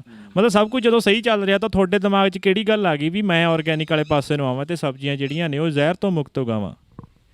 ਸਾਡੇ ਮਨ ਦੇ 'ਚ ਇਹੀ ਹੈ ਵੀ ਸਿਹਤ ਖਰਾਬ ਕਰਦੀਆਂ ਜੀ, ਬਿਮਾਰੀ ਲਾਉਂਦੀਆਂ ਜੀ। ਇਹ ਖਾਣ ਦਾ ਵੀ ਸਵਾਦ ਵੀ ਵੱਖਰਾ ਇਹਨਾਂ ਦਾ ਜੀ। ਆਪਣੀ ਚੀਜ਼ ਹੈ ਜਿਹੜੀ ਉਹਦੇ ਵੱਖਰਾ ਸਵਾਦ ਹੈ ਜੀ, ਬਿਨਾਂ ਰੇਹ ਦਵਾਈ ਤੋਂ ਜੀ। ਇਹਦੇ ਕਰਕੇ ਖਿਆਲ ਆਇਆ ਵੀ ਹੋਰ ਵੀ ਅੱਗੇ ਵਧਿਆ ਜਾਵੇ, ਕੁਛ ਲੋਕਾਂ ਨੂੰ ਵੀ ਖਾਣ ਨੂੰ ਆਰਗੈਨਿਕ ਬਿਨਾਂ ਰੇਹ ਦਵਾਈ ਤੋਂ ਦਿੱਤੀ ਜਾਵੇ ਥੋੜ੍ਹੀ ਮੋਟੀ ਜੀ। ਇਹਦੇ ਕਰਕੇ ਪਹਿਲਾਂ ਦੇਖਿਆ ਸੀ ਕਿਸੇ ਬੰਦੇ ਨੂੰ ਇੱਦਾਂ ਕਰਦੇ, ਬਿਨਾਂ ਦਵਾਈਆਂ ਤੋਂ, ਬਿਨਾਂ ਰੇਹ ਤੋਂ ਸਬਜ਼ੀ ਤਿਆਰ ਕਰਦੇ? ਉਹ ਅਸੀਂ ਇਹਦੇ 'ਚ ਚੈਨਲ ਚੁਣਨ 'ਤੇ, ਰੇਡੂਏ 'ਤੇ ਜਾਂ ਟੈਲੀਵਿਜ਼ਨ 'ਤੇ ਦੇਖਿਆ ਤਾ ਜੀ। ਅੱਛਾ, ਉਹਦੇ ਕਰਕੇ ਫਿਰ ਸਾਨੂੰ ਸ਼ੌਂਕ ਜਿਹਾ ਪੈਦਾ ਹੋ ਗਿਆ ਜੀ। ਕੁਛ ਆਪਣੇ ਸਵਾਦ ਵੱਖਰਾ ਰਹਿੰਦਾ ਜੀ ਜਾਂ ਖਾਣ ਦਾ ਜੀ, ਆਪਣੀ ਜਿਹੜੀ ਰੇਹ ਦਵਾਈ ਤੋਂ ਬਿਨਾਂ ਜੀ। ਉਹਦੇ ਕਰਕੇ ਫਿਰ ਸਾਨੂੰ ਥੋੜ੍ਹਾ ਜਿਹਾ ਚਸਕਾ ਪੈ ਗਿਆ ਜੀ। ਇੱਕ ਪਿਆਜ਼ ਹੈ ਜਿਹੜਾ ਖ਼ਰਾਬ ਨਹੀਂ ਹੁੰਦਾ ਜੀ, ਇਹ ਅਸੀਂ ਵੇਚਣਾ ਹੁੰਦਾ ਬਾਅਦ 'ਚ ਜਾ ਕੇ ਜੀ। ਉਹ ਫਿਰ ਰੇਟ ਵੀ ਵਧੀਆ ਦੇ ਦਿੰਦਾ ਜੀ। ਪਹਿਲਾਂ ਹੀ ਰੇਹ ਪਾਇਆ ਹੋਊਗਾ ਨਾ, ਪਹਿਲਾਂ ਹੀ ਗਲ ਗੁਲ ਜਾਣਾ ਜੀ। ਮੈਂ ਇੱਕ ਦੇਖਿਆ ਵੀ ਤੁਹਾਡਾ ਜਿਹੜਾ ਪਿਆਜ਼ ਆ ਇਹਦਾ ਸਾਈਜ਼ ਬੜਾ ਹਿਸਾਬ ਜਿਹਾ ਦਾ, ਵਿੱਚ ਹੈ ਨਾ ਛੋਟਾ ਵੀ ਆ। ਆਮ ਤੌਰ 'ਤੇ ਤਾਂ ਹੁਣ ਪਿਆਜ਼ ਆਪਾਂ ਦੇਖਦੇ ਹਾਂ ਕਿ ਟੈਂਪੂਆਂ ਵਾਲੇ ਵੇਚਦੇ ਫਿਰਦੇ ਆ ਦੁਕਾਨਾਂ 'ਤੇ ਪਿਆ, ਬਹੁਤ ਵੱਡਾ ਸਾਈਜ਼ ਆ, ਕਿਲੋ 'ਚ ਮੈਂ ਕਹਿੰਦਾ 2 ਨਾਲੇ ਕਿਲੋ ਹੋ ਜਾਂਦਾ। ਇਹ ਉਹੀ ਫਰਕ ਆ ਵੀ ਤੁਸੀਂ ਰੇਹ ਨਹੀਂ ਪਾਇਆ? ਹਾਂਜੀ ਹਾਂਜੀ, ਇਹ ਤਾਂ ਬਹੁਤ ਫਰਕ ਰਹਿੰਦਾ ਜੀ। ਰੇਹ ਦਾ ਕੈਮੀਕਲ ਹੋਰ ਵੀ ਨੇ ਜਿਹੜੇ ਕਿ ਵਧਾ ਦਿੰਦੇ ਨੇ, ਜੇ ਪਾਣੀ ਚੂਸਣ ਦੀ ਸ਼ਕਤੀ ਵੱਧ ਜਾਂਦੀ ਹੈ ਜੀ। ਹੁਣ ਅਸੀਂ ਤਾਂ ਆਪਣਾ ਡੀਕੰਪੋਜ਼ਰ ਤਿਆਰ ਕਰਿਆ ਵਾ ਜੀ, ਇੱਕ ਗਾਜ਼ੀਆਬਾਦ ਵਾਲਿਆਂ ਦਾ ਜੀ। ਉਹ ਵਿੱਚ ਜ਼ਮੀਨ 'ਤੇ ਛੱਡਦੇ ਆ, ਸਪਰੇਅ ਵੀ ਉਹਦੀ ਕਰਦੇ ਆ ਕੀੜੇ ਕੂੜੇ ਦਾ ਜੀ। ਉਹ ਕਿਵੇਂ ਤਿਆਰ ਹੁੰਦਾ? ਮੈਂ ਉਹੀ ਪੁੱਛਣ ਤੁਹਾਨੂੰ ਚਾਹੁੰਦਾ ਆ ਵੀ ਇਹ ਜ਼ਰੂਰ ਦੱਸ ਦਿਓ ਵੀ ਤੁਸੀਂ ਖੇਤ 'ਚ ਕੀ ਪਾਉਂਦੇ ਹੋ। ਜੇ ਤੁਸੀਂ ਯੂਰੀਆ ਨਹੀਂ ਪਾਉਂਦੇ ਤਾਂ ਉਹਦੀ ਘਾਟ ਕਿਵੇਂ ਪੂਰੀ ਕਰਦੇ ਹੋ? ਇੱਕ ਤਾਂ ਇਹ ਡੀਕੰਪੋਜ਼ਰ ਹੈ ਜੀ, ਉਹ ਗਾਜ਼ੀਆਬਾਦ ਤੋਂ ਲਿਆਂਦੀ ਹੈ ਸੀਸੀ ਜੀ। ਉਹ ਮਤਲਬ ਗਾਂ 'ਤੇ ਗਾਂ ਤਿਆਰ ਕਰੀ ਜਾਂਦੇ ਜੀ। ਇੱਕ ਵਾਰ ਮਤਲਬ ਲਿਆਉਣੀ ਪੈਂਦੀ ਹੈ ਉਹ ਜੀ। ਉਹ ਮਤਲਬ ਵਿੱਚ ਇੱਕ ਵਾਰ ਪਾ ਕੇ ਮਤਲਬ ਗੁੜ ਪਾ ਦੇਣਾ ਤੇ 4.5 ਕਿਲੋ 500 ਲੀਟਰ ਦੀ 'ਚ, ਬਾਕੀ 450 ਲੀਟਰ ਪਾਣੀ ਜੀ। ਉਹ ਪਾ ਕੇ ਤਿਆਰ ਹੋ ਗਿਆ, ਵਰਤ ਲਓ 50 ਲੀਟਰ, ਫਿਰ ਜਾਗ ਛੱਡ ਲਓ ਜੀ ਵਿੱਚ ਉਹਦੇ, ਫਿਰ ਪਾਣੀ ਪਾ ਦਿਓ, ਫਿਰ ਗੁੜ ਪਾ ਦਿਓ ਜੀ। ਉਹੀ ਮਤਲਬ ਜ਼ਮੀਨ 'ਚ ਛੱਡੀ ਜਾਂਦੇ ਅਸੀਂ, ਜਾਂ ਮੋਟਰ ਚੱਲਦੀ ਹੈ ਜੀ ਪਾਣੀ 'ਚ ਤੁਪਕਾ ਜੀ। ਤੁਹਾਨੂੰ ਖੇਤੀ ਕਰਦਿਆਂ ਨੂੰ ਕਿੰਨੇ ਸਾਲ ਹੋ ਗਏ? ਖੇਤੀ ਕਰਦਿਆਂ ਨੂੰ ਤਾਂ 20-25 ਸਾਲ ਹੋ ਗਏ ਜੀ। ਹਾਂਜੀ। ਕੀ ਦੇਖਿਆ ਮਤਲਬ ਇੰਨੇ ਟਾਈਮ 'ਚ ਕੀ ਦੇਖਿਆ? ਫਸਲਾਂ ਹਰ ਇੱਕ ਬੰਦਾ ਖੇਤੀ ਕਰ ਰਿਹਾ, ਪੂਰਾ ਪੰਜਾਬ ਇਹ ਖੇਤੀ ਕਰਦਾ, ਅਤੇ ਮਤਲਬ ਕੀ ਚੱਲਦਾ ਕੀ ਆ ਰਿਹਾ? ਜੋ ਅੱਜ ਕਣਕ ਝੋਨਾ ਦੇਖ ਰਹੇ ਹਾਂ ਇਹੀ ਚੱਲਦਾ ਆ ਰਿਹਾ 20-25 ਸਾਲ ਤੋਂ? ਪਹਿਲਾਂ ਹੋਰ ਤੀਆਂ ਜੀ ਫਸਲਾਂ, ਹੁਣ ਤਾਂ ਬਦਲ ਗਈਆਂ ਜੀ। ਪਰ ਹਰੇਕ ਹੁਣ ਅਗਲਾ ਵੱਧ ਝਾੜ ਦੇ ਚੱਕਰ 'ਚ ਜੀ ਤਾਂ ਦੇਖਦਾ ਨਹੀਂ ਵੀ ਖਰਚਾ ਕਿੰਨਾ ਆ ਰਿਹਾ ਜੀ, ਜਾਂ ਸਿਹਤ ਕੀ ਖਰਾਬ ਹੋ ਰਹੀ ਹੈ ਜੀ ਆਪਣੀ ਵੀ ਹੋ ਰਹੀ। ਜੇ ਆਪਾਂ ਜ਼ਹਿਰ ਖਾਵਾਂਗੇ ਉਹਦੇ ਰਿਜ਼ਲਟ ਤਾਂ ਮਤਲਬ ਉਹੀ ਮਿਲਣਗੇ ਜੀ। ਫਿਰ ਬਿਮਾਰੀਆਂ ਨੂੰ ਸੱਦਾ ਦੇਣਾ ਜੀ। ਇਹਦੇ ਨਾਲੋਂ ਥੋੜ੍ਹੀ ਘੱਟ ਉਪਜ ਹੋ ਜਾਵੇ, ਖਰਚਾ ਘੱਟ ਜਾਵੇ ਆਪਣਾ। ਫਿਰ ਅਗਲਾ ਕਹਿੰਦਾ ਬਚਦਾ ਕੁਛ ਨਹੀਂ ਹੈਗਾ, ਠੇਕਾ ਵੀ ਦੇਣਾ 50-60 ਹਜ਼ਾਰ 70 ਹਜ਼ਾਰ ਠੇਕਾ ਕਰੀ ਫਿਰਦੇ ਨੇ ਕਈ ਵਿੱਚ। ਹਾਂ ਜੀ ਹਾਂ, ਇਹ ਤਾਂ ਹੈ ਜੀ ਚੱਕਰ। ਜਾਨੀ ਫਿਰ ਵੀ ਜਿੰਨਾ ਕੁ ਯੂਨੀਵਰਸਿਟੀ ਸਿਫਾਰਸ਼ ਕਰਦੀ ਹੈ ਉਨਾ ਪਾਓ। 2 ਥੈਲੇ 5-5 ਥੈਲਿਆਂ ਤੱਕ ਯੂਰੀਆ ਪਾ ਰਹੇ ਜੀ। ਇਹ ਫਿਰ ਜ਼ਹਿਰ ਨੀਰੀ ਉਹ ਹੈ ਜੀ। ਤੁਸੀਂ ਯੂਨੀਵਰਸਿਟੀ ਦੇ ਨਾਲ ਜੁੜੇ ਹੋ, ਉਹਨਾਂ ਦੇ ਡਾਕਟਰਾਂ ਦੀ ਸਲਾਹ ਲੈਂਦੇ ਹੋ? ਹਾਂਜੀ ਹਾਂਜੀ, ਉਹਨਾਂ ਦੇ ਹਿਸਾਬ ਨਾਲ ਫਿਰ ਪਾਉਂਦੇ ਜੀ ਦਵਾਈ। ਜਿਹੜੀ ਮਾੜੀ ਮੋਟੀ ਦੱਸਦੇ ਨੇ ਉਹ ਅੱਬਲ ਦਾ ਕਰੀ ਦੀ ਉਹ ਨਹੀਂ, ਜੇ ਮਾੜੀ ਮੋਟੀ ਕਰਨੀ ਪੈ ਜਾਵੇ ਤਾਂ ਵੀ ਫਸਲ 'ਤੇ ਜਿਹੜੀ ਉੱਥੇ ਥੋੜ੍ਹੀ ਮੋਟੀ ਕਰਦੇ ਹਾਂ ਜੀ, ਬਸ ਬੱਲਾਂ ਇਕੱਠੇ ਕਰਦੇ ਹਾਂ ਜੀ। ਆਮ ਨਾ ਜੇ ਪਿੰਡ 'ਚ ਕਿਸੇ ਨੂੰ ਛੇੜ ਲਈਏ ਵੀ ਭਾਈ ਯੂਨੀਵਰਸਿਟੀ ਐਂ ਕਹਿੰਦੀ ਆ, ਯੂਨੀਵਰਸਿਟੀ ਵਾਲੇ ਸਲਾਹ ਦਿੰਦੇ ਨੇ ਵੀ ਯੂਰੀਆ ਇੰਨਾ ਪਾਓ, ਇੰਨੇਵੇਂ ਦਿਨ ਪਾਓ, ਅਗਲਾ ਕਹਿੰਦਾ ਵੀ ਉਹਨਾਂ ਨੂੰ ਕੀ ਪਤਾ, ਉਹ ਉੱਥੇ ਕਮਰੇ 'ਚ ਬੈਠੇ ਦੱਸੀ ਜਾਂਦੇ ਨੇ, ਸਾਨੂੰ ਪਤਾ ਅਸੀਂ ਇੰਨੇ ਸਾਲ ਤੋਂ ਖੇਤੀ ਕਰ ਰਹੇ ਹਾਂ, ਸਾਨੂੰ ਪਤਾ ਵੀ ਭਾਈ ਇੰਨੇ ਕੁ ਨਾਲ ਨਹੀਂ ਫਸਲ ਹੋਣੀ ਹੈਗੀ, ਯੂਰੀਆ ਤਾਂ ਹੋਰ ਪਾਉਣਾ ਪਊਗਾ। ਤੁਹਾਡਾ ਵੀ ਵਾਹ ਪੈਂਦਾ ਵੀ ਲੋਕਾਂ ਨਾਲ ਇੱਦਾਂ ਜਦੋਂ ਤੁਸੀਂ ਆਹ ਕੰਮ ਕਰਦੇ ਹੋ, ਅਗਲਾ ਕਹਿੰਦਾ ਵੀ ਯਾਰ ਵੀ ਇਹ ਤਾਂ ਪਾਉਂਦਾ ਹੋਊਗਾ ਕੁਛ ਨਾ ਕੁਛ, ਐਂ ਕਿੱਥੇ ਫਸਲ ਹੁੰਦੀ ਹੋਣੀ ਆ। ਹਾਂ ਜੀ ਐਂ ਤਾਂ ਕਹਿੰਦੇ ਨੇ ਲੋਕ ਜੀ, ਤੁਸੀਂ ਪਾਉਂਦੇ ਹੋਵੋਗੇ ਜੀ। ਅਸੀਂ ਤਾਂ ਪਰ ਇੱਕ ਵਾਰੇ ਪਾਇਆ ਕਣਕ ਚੇਤਕੀ, ਥੋੜ੍ਹਾ ਜਿਹਾ ਅੱਧਾ ਥੈਲਾ ਬਸ ਜੀ, ਵਧੀਆ ਹੋ ਗਈ ਕਣਕ ਜੀ, ਦੂਈ ਨਾਲ ਵੀ ਠੀਕ ਰਹੇਗੀ ਜੀ, ਬਿਨਾਂ ਬਾਹੀ ਤੋਂ ਬੀਜੀ ਹੈ ਜੀ, ਨਾਲੇ ਖਰਚਿਆਂ 'ਚ। ਲੋਕ ਤਾਂ ਹੁਣ 4-4 5-5 ਥੈਲੇ ਪਾਉਣ ਲੱਗ ਗਏ ਜੀ ਯੂਰੀਏ ਦੇ, ਇੱਕ ਵਾਰ ਪਾਇਆ ਸੀ ਬਸ। ਜਾਂ ਇਹਦੀ ਸਪਰੇਅ ਕਰਦੇ ਹਾਂ ਬਸ, ਇਹਦੀ ਡੀਕੰਪੋਜ਼ਰ ਦੀ ਜਾਂ ਜ਼ਮੀਨ 'ਚ ਪਾ ਜਾਂਦੇ, ਬਸ ਇਹੀ ਹੈ ਜੀ। ਅੱਛਾ, ਕੀ ਬਾਪੂ ਜੀ ਫਰਕ ਦੇਖਿਆ ਤੁਸੀਂ? ਤੁਹਾਨੂੰ ਚਲੋ ਹਲੇ 3-4 ਸਾਲ ਤੋਂ ਤੁਸੀਂ ਇੱਧਰ ਨੂੰ ਆਏ ਹੋ, ਔਰਗੈਨਿਕ ਤੁਸੀਂ ਸਬਜ਼ੀਆਂ ਤਿਆਰ ਕਰ ਰਹੇ ਹੋ, ਤੁਸੀਂ ਕਹਿੰਦੇ ਹੋ ਪਿਆਜ਼ ਵੇਚਦੇ ਹਾਂ ਅਸੀਂ ਬਾਅਦ 'ਚ, ਫਰਕ ਕੀ ਦੇਖਿਆ? ਘਾਟਾ ਪੈ ਰਿਹਾ ਹੈ ਜਾਂ 4 ਪੈਸੇ ਵੱਧ ਬਚਣ ਲੱਗ ਗਏ? ਮਤਲਬ ਇਹ ਸਮਝਾਓ ਵੀ ਇੱਕ ਤਾਂ ਸਿਹਤ ਦਾ ਫਾਇਦਾ ਤਾਂ ਹੁੰਦਾ ਹੀ ਹੁੰਦਾ, ਆਰਥਿਕ ਤੌਰ 'ਤੇ ਫਾਇਦੇ 'ਚ ਗਏ ਹੋ ਕਿ ਨੁਕਸਾਨ ਹੋ ਰਿਹਾ? ਨਾ ਜੀ, ਇਹਦੇ ਨਾਲ ਤਾਂ ਥੋੜ੍ਹਾ ਮੋਟਾ ਫਾਇਦਾ ਹੀ ਹੁੰਦਾ ਜੀ, ਯਾਨੀ ਫਿਰ ਹੌਲੀ ਹੌਲੀ ਵੱਧ ਫਾਇਦਾ ਹੋਣ ਲੱਗ ਜੂਗਾ ਜੀ, ਪਤਾ ਲੱਗ ਜੂ, ਫਿਰ ਹੋਰ ਚੀਜ਼ਾਂ ਪਤਾ ਲੱਗੂਗਾ ਵੀ ਔਰਗੈਨਿਕ ਚੀਜ਼ ਹੈ, ਰੇਟ ਅਗਲਾ ਵੱਧ ਦੇਊਗਾ। ਚਲੋ ਪਹਿਲਾਂ ਤਾਂ ਅਸੀਂ ਆਪਣੀ ਥਾਲੀ ਸ਼ੁੱਧ ਕਰੀਏ ਜੀ, ਆਪਣੀ ਜਿੰਨੀ ਚੀਜ਼ ਹੈ ਅਸੀਂ ਆਪਣੀ ਮੁੱਲ ਤਾਂ ਲੈਣੀ ਨਹੀਂ ਸੀ, ਸਬਜ਼ੀ ਸੁਬਜੀ ਕੋਈ ਵੀ ਜੀ, ਦਾਲ ਨਹੀਂ ਆਪਣੀ, ਉਹ ਜਿਹੜੀ ਬਿਨਾਂ ਦੇ ਰੇਹ ਦਵਾਈ ਤੇ ਉਹ ਖਾਣੀ ਹੈ, ਚਾਹੇ ਥੋੜ੍ਹੀ ਹੋਵੇ ਬਹੁਤੀ ਹੋਵੇ। ਜਾਨੀ ਆਲੂ ਵੀ ਅਸੀਂ ਜਿਹੜੇ ਥੋੜ੍ਹੇ ਜਿਹੇ ਔਰਗੈਨਿਕ ਤਿਆਰ ਕਰਕੇ ਕੁਛ ਥੋੜ੍ਹੇ ਮੋਟੇ ਵੇਚੇ ਵੀ ਆ ਲੋਕਾਂ ਨੂੰ, ਗਾਹਾਂ ਤੇ ਗਾਹਾਂ ਪਤਾ ਲੱਗ ਜਾਂਦਾ ਵੀ ਇਹ ਵਧੀਆ ਨੇ, ਉਹ ਥੋੜ੍ਹੇ ਤਿਆਰ ਕਰੇ ਨਹੀਂ ਜੀ, ਕੋਈ ਰੇ ਨਹੀਂ ਪਾਇਆ, ਨਹੀਂ ਕੋਈ ਦਵਾਈ ਨਹੀਂ ਪਾਈ, ਉਹਦੇ ਕਰਕੇ ਫਿਰ ਗਾਹਾਂ ਤੇ ਗਾਹਾਂ ਹੋਰ ਲੋਕਾਂ ਨੂੰ ਵੀ ਪਤਾ ਲੱਗੂਗਾ ਜੀ ਵੀ ਇਹ ਵਧੀਆ ਚੀਜ਼ ਹੈ। ਸਵਾਦ ਦਾ ਫਰਕ ਹੈ ਜੀ ਇਹਦਾ। ਤੁਸੀਂ ਕਿਹਾ ਨਾ ਵੀ ਆਲੂ ਤਿਆਰ ਕਰਿਆ ਦਿੱਤੇ ਵੀ ਆ ਕਿਸੇ ਨੂੰ, ਮੈਂ ਉਹੀ ਮੇਰਾ ਸਵਾਲ ਅਗਲਾ ਸੀਗਾ ਵੀ ਗਾਹਕ ਕਿੱਥੋਂ ਲੱਭ ਕੇ ਲਿਆਉਂਦੇ ਹੋ? ਪਿੰਡ 'ਚ ਬੈਠੇ ਹੋ, ਸਬਜ਼ੀ ਤਿਆਰ ਕਰਦੇ ਹੋ, ਪਿੰਡਾਂ 'ਚ ਤਾਂ ਆਮ ਤੌਰ 'ਤੇ ਹਰੇਕ ਦੇ ਘਰੇ ਥੋੜ੍ਹੀ ਬਹੁਤੀ ਸਬਜ਼ੀ ਹੁੰਦੀ ਆ, ਉਹ ਚਾਹੇ ਕਿਸੇ ਤਰੀਕੇ ਨਾਲ ਤਿਆਰ ਕਰੇ। ਤੁਹਾਨੂੰ ਮਾਰਕੀਟਿੰਗ ਕਿੱਥੇ ਕਰ ਰਹੇ ਹੋ? ਕਿੱਥੇ ਜਾ ਕੇ ਚੀਜ਼ ਵਿਕਦੀ ਆ? ਕੁਛ ਤਾਂ ਇਹ ਫਾਈਬਰ ਵਾਲੇ ਲੈ ਗਏ ਜੀ ਸਾਡੇ ਤੋਂ, ਥੋੜ੍ਹੇ ਜਿਹੇ, ਇਹਨਾਂ ਕੀ ਜਿੰਨੇ ਕਹਿੰਦੇ ਥੋੜ੍ਹੇ ਦੇ ਦਿਓ। ਉਸ ਇੱਕ ਕੋਈ ਕੰਪਨੀ ਆ ਇਹ? ਫਾਈਬਰ ਇਹਨਾਂ ਦੀ ਹੈ, ਪੰਜਾਬ ਵਾਲਿਆਂ ਦਾ ਜੀ, ਔਰਗੈਨਿਕ ਵਾਲਿਆਂ ਨੇ, ਇਹਨਾਂ ਨੇ ਕੱਢਿਆ ਨਵਾਂ ਜੀ, ਉਹ ਲੈ ਕੇ ਗਏ ਆ ਜੀ ਥੋੜ੍ਹੇ ਜਿਹੇ। ਕੁਛ ਪਿੰਡ 'ਚ 1-2 ਗਾਹਕ ਲੈ ਗਏ ਜੀ, ਕੁਛ ਰਿਸ਼ਤੇਦਾਰਾਂ ਦੇ ਦਿੰਦੇ ਜੀ, ਆਪਣੇ ਵੀ ਵਧੀਆ ਤਾਂ ਖਾਣ ਜੀ ਆਪਣੇ ਵੀ। ਫਿਰ ਉਹ ਕਿਵੇਂ ਟੈਸਟ ਕਿਵੇਂ ਕਰਦੇ ਨੇ? ਪਤਾ ਕਿਵੇਂ ਲੱਗਦਾ ਵੀ ਇਹ ਚੀਜ਼ ਔਰਗੈਨਿਕ ਆ? ਸਿਰਫ ਤੁਹਾਡੇ ਕਹਿਣ ਨਾਲ ਤਾਂ ਕੋਈ ਔਰਗੈਨਿਕ ਹੋ ਨਹੀਂ ਗਈ ਚੀਜ਼, ਹੈ ਨਾ? ਉਹਦਾ ਕੋਈ ਮਾਪਦੰਡ ਹੋਣਗੇ, ਕੋਈ ਟੈਸਟ ਕਰਨ ਦਾ ਤਰੀਕਾ ਹੋਊਗਾ। ਉਹ ਪਹਿਲਾਂ ਤਿਆਰ ਕਰਾ ਕੇ ਗਏ ਸਾਤੋਂ 3 ਸਾਲ ਪਹਿਲਾਂ ਵੀ ਤੁਸੀਂ ਨਹੀਂ ਪਾਉਣਾ, ਵੀ ਆ ਜਿਹੜਾ ਹੈ ਡੀਕੰਪੋਜ਼ਰ ਇਹ ਵਰਤਣਾ ਜੀ, ਹੋਰ ਜਿਹੜੇ ਦੇਸੀ ਚੀਜ਼ਾਂ ਨੇ ਜੀ, ਗੰਡੋਇਆਂ ਦੀ ਖਾਦ ਹੈ ਜੀ, ਉਹ ਵੀ ਤਿਆਰ ਕਰਦੇ ਜੀ, ਉਹ ਪਾਉਂਦੇ ਜੀ। ਇਹਦੇ ਕਰਕੇ ਉਹ ਦੇਖ ਕੇ ਗਏ ਪਹਿਲਾਂ ਜੀ। ਮਿੱਟੀ ਟੈਸਟ ਕਰਦੇ ਹੋਣਗੇ ਹੁਣ, ਹੈ ਨਾ? ਮਿੱਟੀ ਟੈਸਟ ਕਰਕੇ ਜਾਂਦੇ ਜੀ, ਇਹਦੇ ਕਰਕੇ ਫਿਰ ਪਤਾ ਲੱਗਦਾ ਰਹਿੰਦਾ ਉਹਨਾਂ ਨੂੰ ਜੀ। ਅੱਛਾ, ਪਿਆਜ਼ ਦੀ ਖੇਤੀ ਕਰਦੇ ਹੋ, ਆਮ ਕਿੱਲੇ 'ਚੋਂ ਕਿੰਨਾ ਕੁ ਨਿਕਲਿਆ ਆਉਂਦਾ? ਜੇ ਆਪਾਂ ਗੱਲ ਕਰੀਏ ਵੀ ਤੁਸੀਂ ਔਰਗੈਨਿਕ ਨਹੀਂ ਤਿਆਰ ਕਰਦੇ, ਵਧੀਆ ਸਾਈਜ਼ ਵਾਲਾ ਪਿਆਜ਼ ਹੁੰਦਾ, ਉਹ ਕਿੰਨਾ ਕੁ ਹੋ ਜਾਂਦਾ ਕਿੱਲੇ 'ਚ? ਅਤੇ ਜਿਹੜਾ ਤੁਸੀਂ ਤਰੀਕੇ ਨਾਲ ਤਿਆਰ ਕਰਦੇ ਹੋ ਹੁਣ ਔਰਗੈਨਿਕ ਤਰੀਕੇ ਨਾਲ, ਇਹਦਾ ਸਾਈਜ਼ ਛੋਟਾ ਬਰੀਕ ਆ, ਇਹ ਕਿੰਨਾ ਕੁ ਨਿਕਲਦਾ? ਇਹ ਤਾਂ ਮਤਲਬ 60 ਕੁਇੰਟਲ 70-80 ਬਸ ਇੱਥੇ ਤੱਕ ਨਿਕਲਦਾ ਜੀ। ਜਿਹੜਾ ਆਮ ਰੇਹ ਦਵਾਈਆਂ ਵਾਲਾ ਤਾਂ 150 ਕੁਇੰਟਲ ਤੱਕ ਵੀ ਹੋ ਜਾਂਦਾ ਜੀ, ਐਡਾ ਬੜਾ ਜੀ। ਸਾਡਾ ਮਤਲਬ 70-80 ਬਸ ਇੱਥੇ ਨਿਕਲਦਾ ਜੀ। ਫਿਰ ਤੁਹਾਨੂੰ ਜਦੋਂ ਨਿਕਾਲ ਤਾਂ ਤੁਹਾਡਾ ਅੱਧਾ ਰਹਿ ਗਿਆ ਦੂਜੇ ਦੇ ਮੁਕਾਬਲੇ, ਹੁਣ ਭਾਅ ਦੁੱਗਣਾ ਮਿਲਦਾ ਹੈ ਜਾਂ ਫਿਰ ਕਿ ਭਾਅ ਬਸ ਉੱਥੇ ਘੁੰਮੀ ਜਾਂਦਾ ਵੀ ਜਿਹੜਾ ਵਿੱਚ ਰੇਹ ਸਪਰੇਅ ਵਾਲਾ ਵਿੱਚ ਔਰਗੈਨਿਕ? ਨਾ ਜੀ, ਫਿਰ ਇਹਨੂੰ ਲੰਬਾ ਟਾਈਮ ਕੱਢ ਜਾਣਾ ਜੀ, ਇਹਨਾਂ ਦੇ 40-50 ਰੁਪਏ ਹੋ ਜਾਂਦਾ ਜੀ ਪਿਆਜ਼ ਆ ਕੇ ਬਾਅਦ 'ਚ। ਉਹ ਤਾਂ ਪਹਿਲਾਂ ਲਾਈਫ ਘੱਟ ਹੁੰਦੀ ਹੈ, ਜਿਹੜਾ ਬੜਾ ਹੁੰਦਾ ਉਹ ਤਾਂ 10-12 ਨੂੰ ਵੀ ਵਿਕਦਾ ਜੀ ਜਾ ਕੇ, ਉਹ ਸਾਨੂੰ 12 ਨਹੀਂ ਖਾਂਦਾ। ਇੱਕ ਤਾਂ ਅਸੀਂ ਬੀਜ ਬਣਾਉਣਾ ਹੁੰਦਾ ਫਿਰ ਗਾਹਾਂ ਜਾ ਕੇ ਜੀ, ਸਾਨੂੰ ਬੱਲਬ ਸੈੱਟ ਵੀ ਚਾਹੀਦੇ ਹੁੰਦੇ ਜੀ, ਉਹਦੇ ਕਰਕੇ ਅਸੀਂ ਫਿਰ ਇਹ ਨਹੀਂ ਪਾਉਂਦੇ ਜੀ। ਦੇਖੋ ਆਹ ਨਾ ਇੱਕ ਹੁਣ ਅਸੀਂ ਜਿਹੜੀ ਗੱਲ ਕਰਨ ਲੱਗੇ ਹਾਂ, ਇਹ ਬਹੁਤ ਜ਼ਰੂਰੀ ਆ, ਇਹ ਗੱਲ ਕੰਮ ਆਉਣ ਵਾਲੀ ਵੀ ਆ।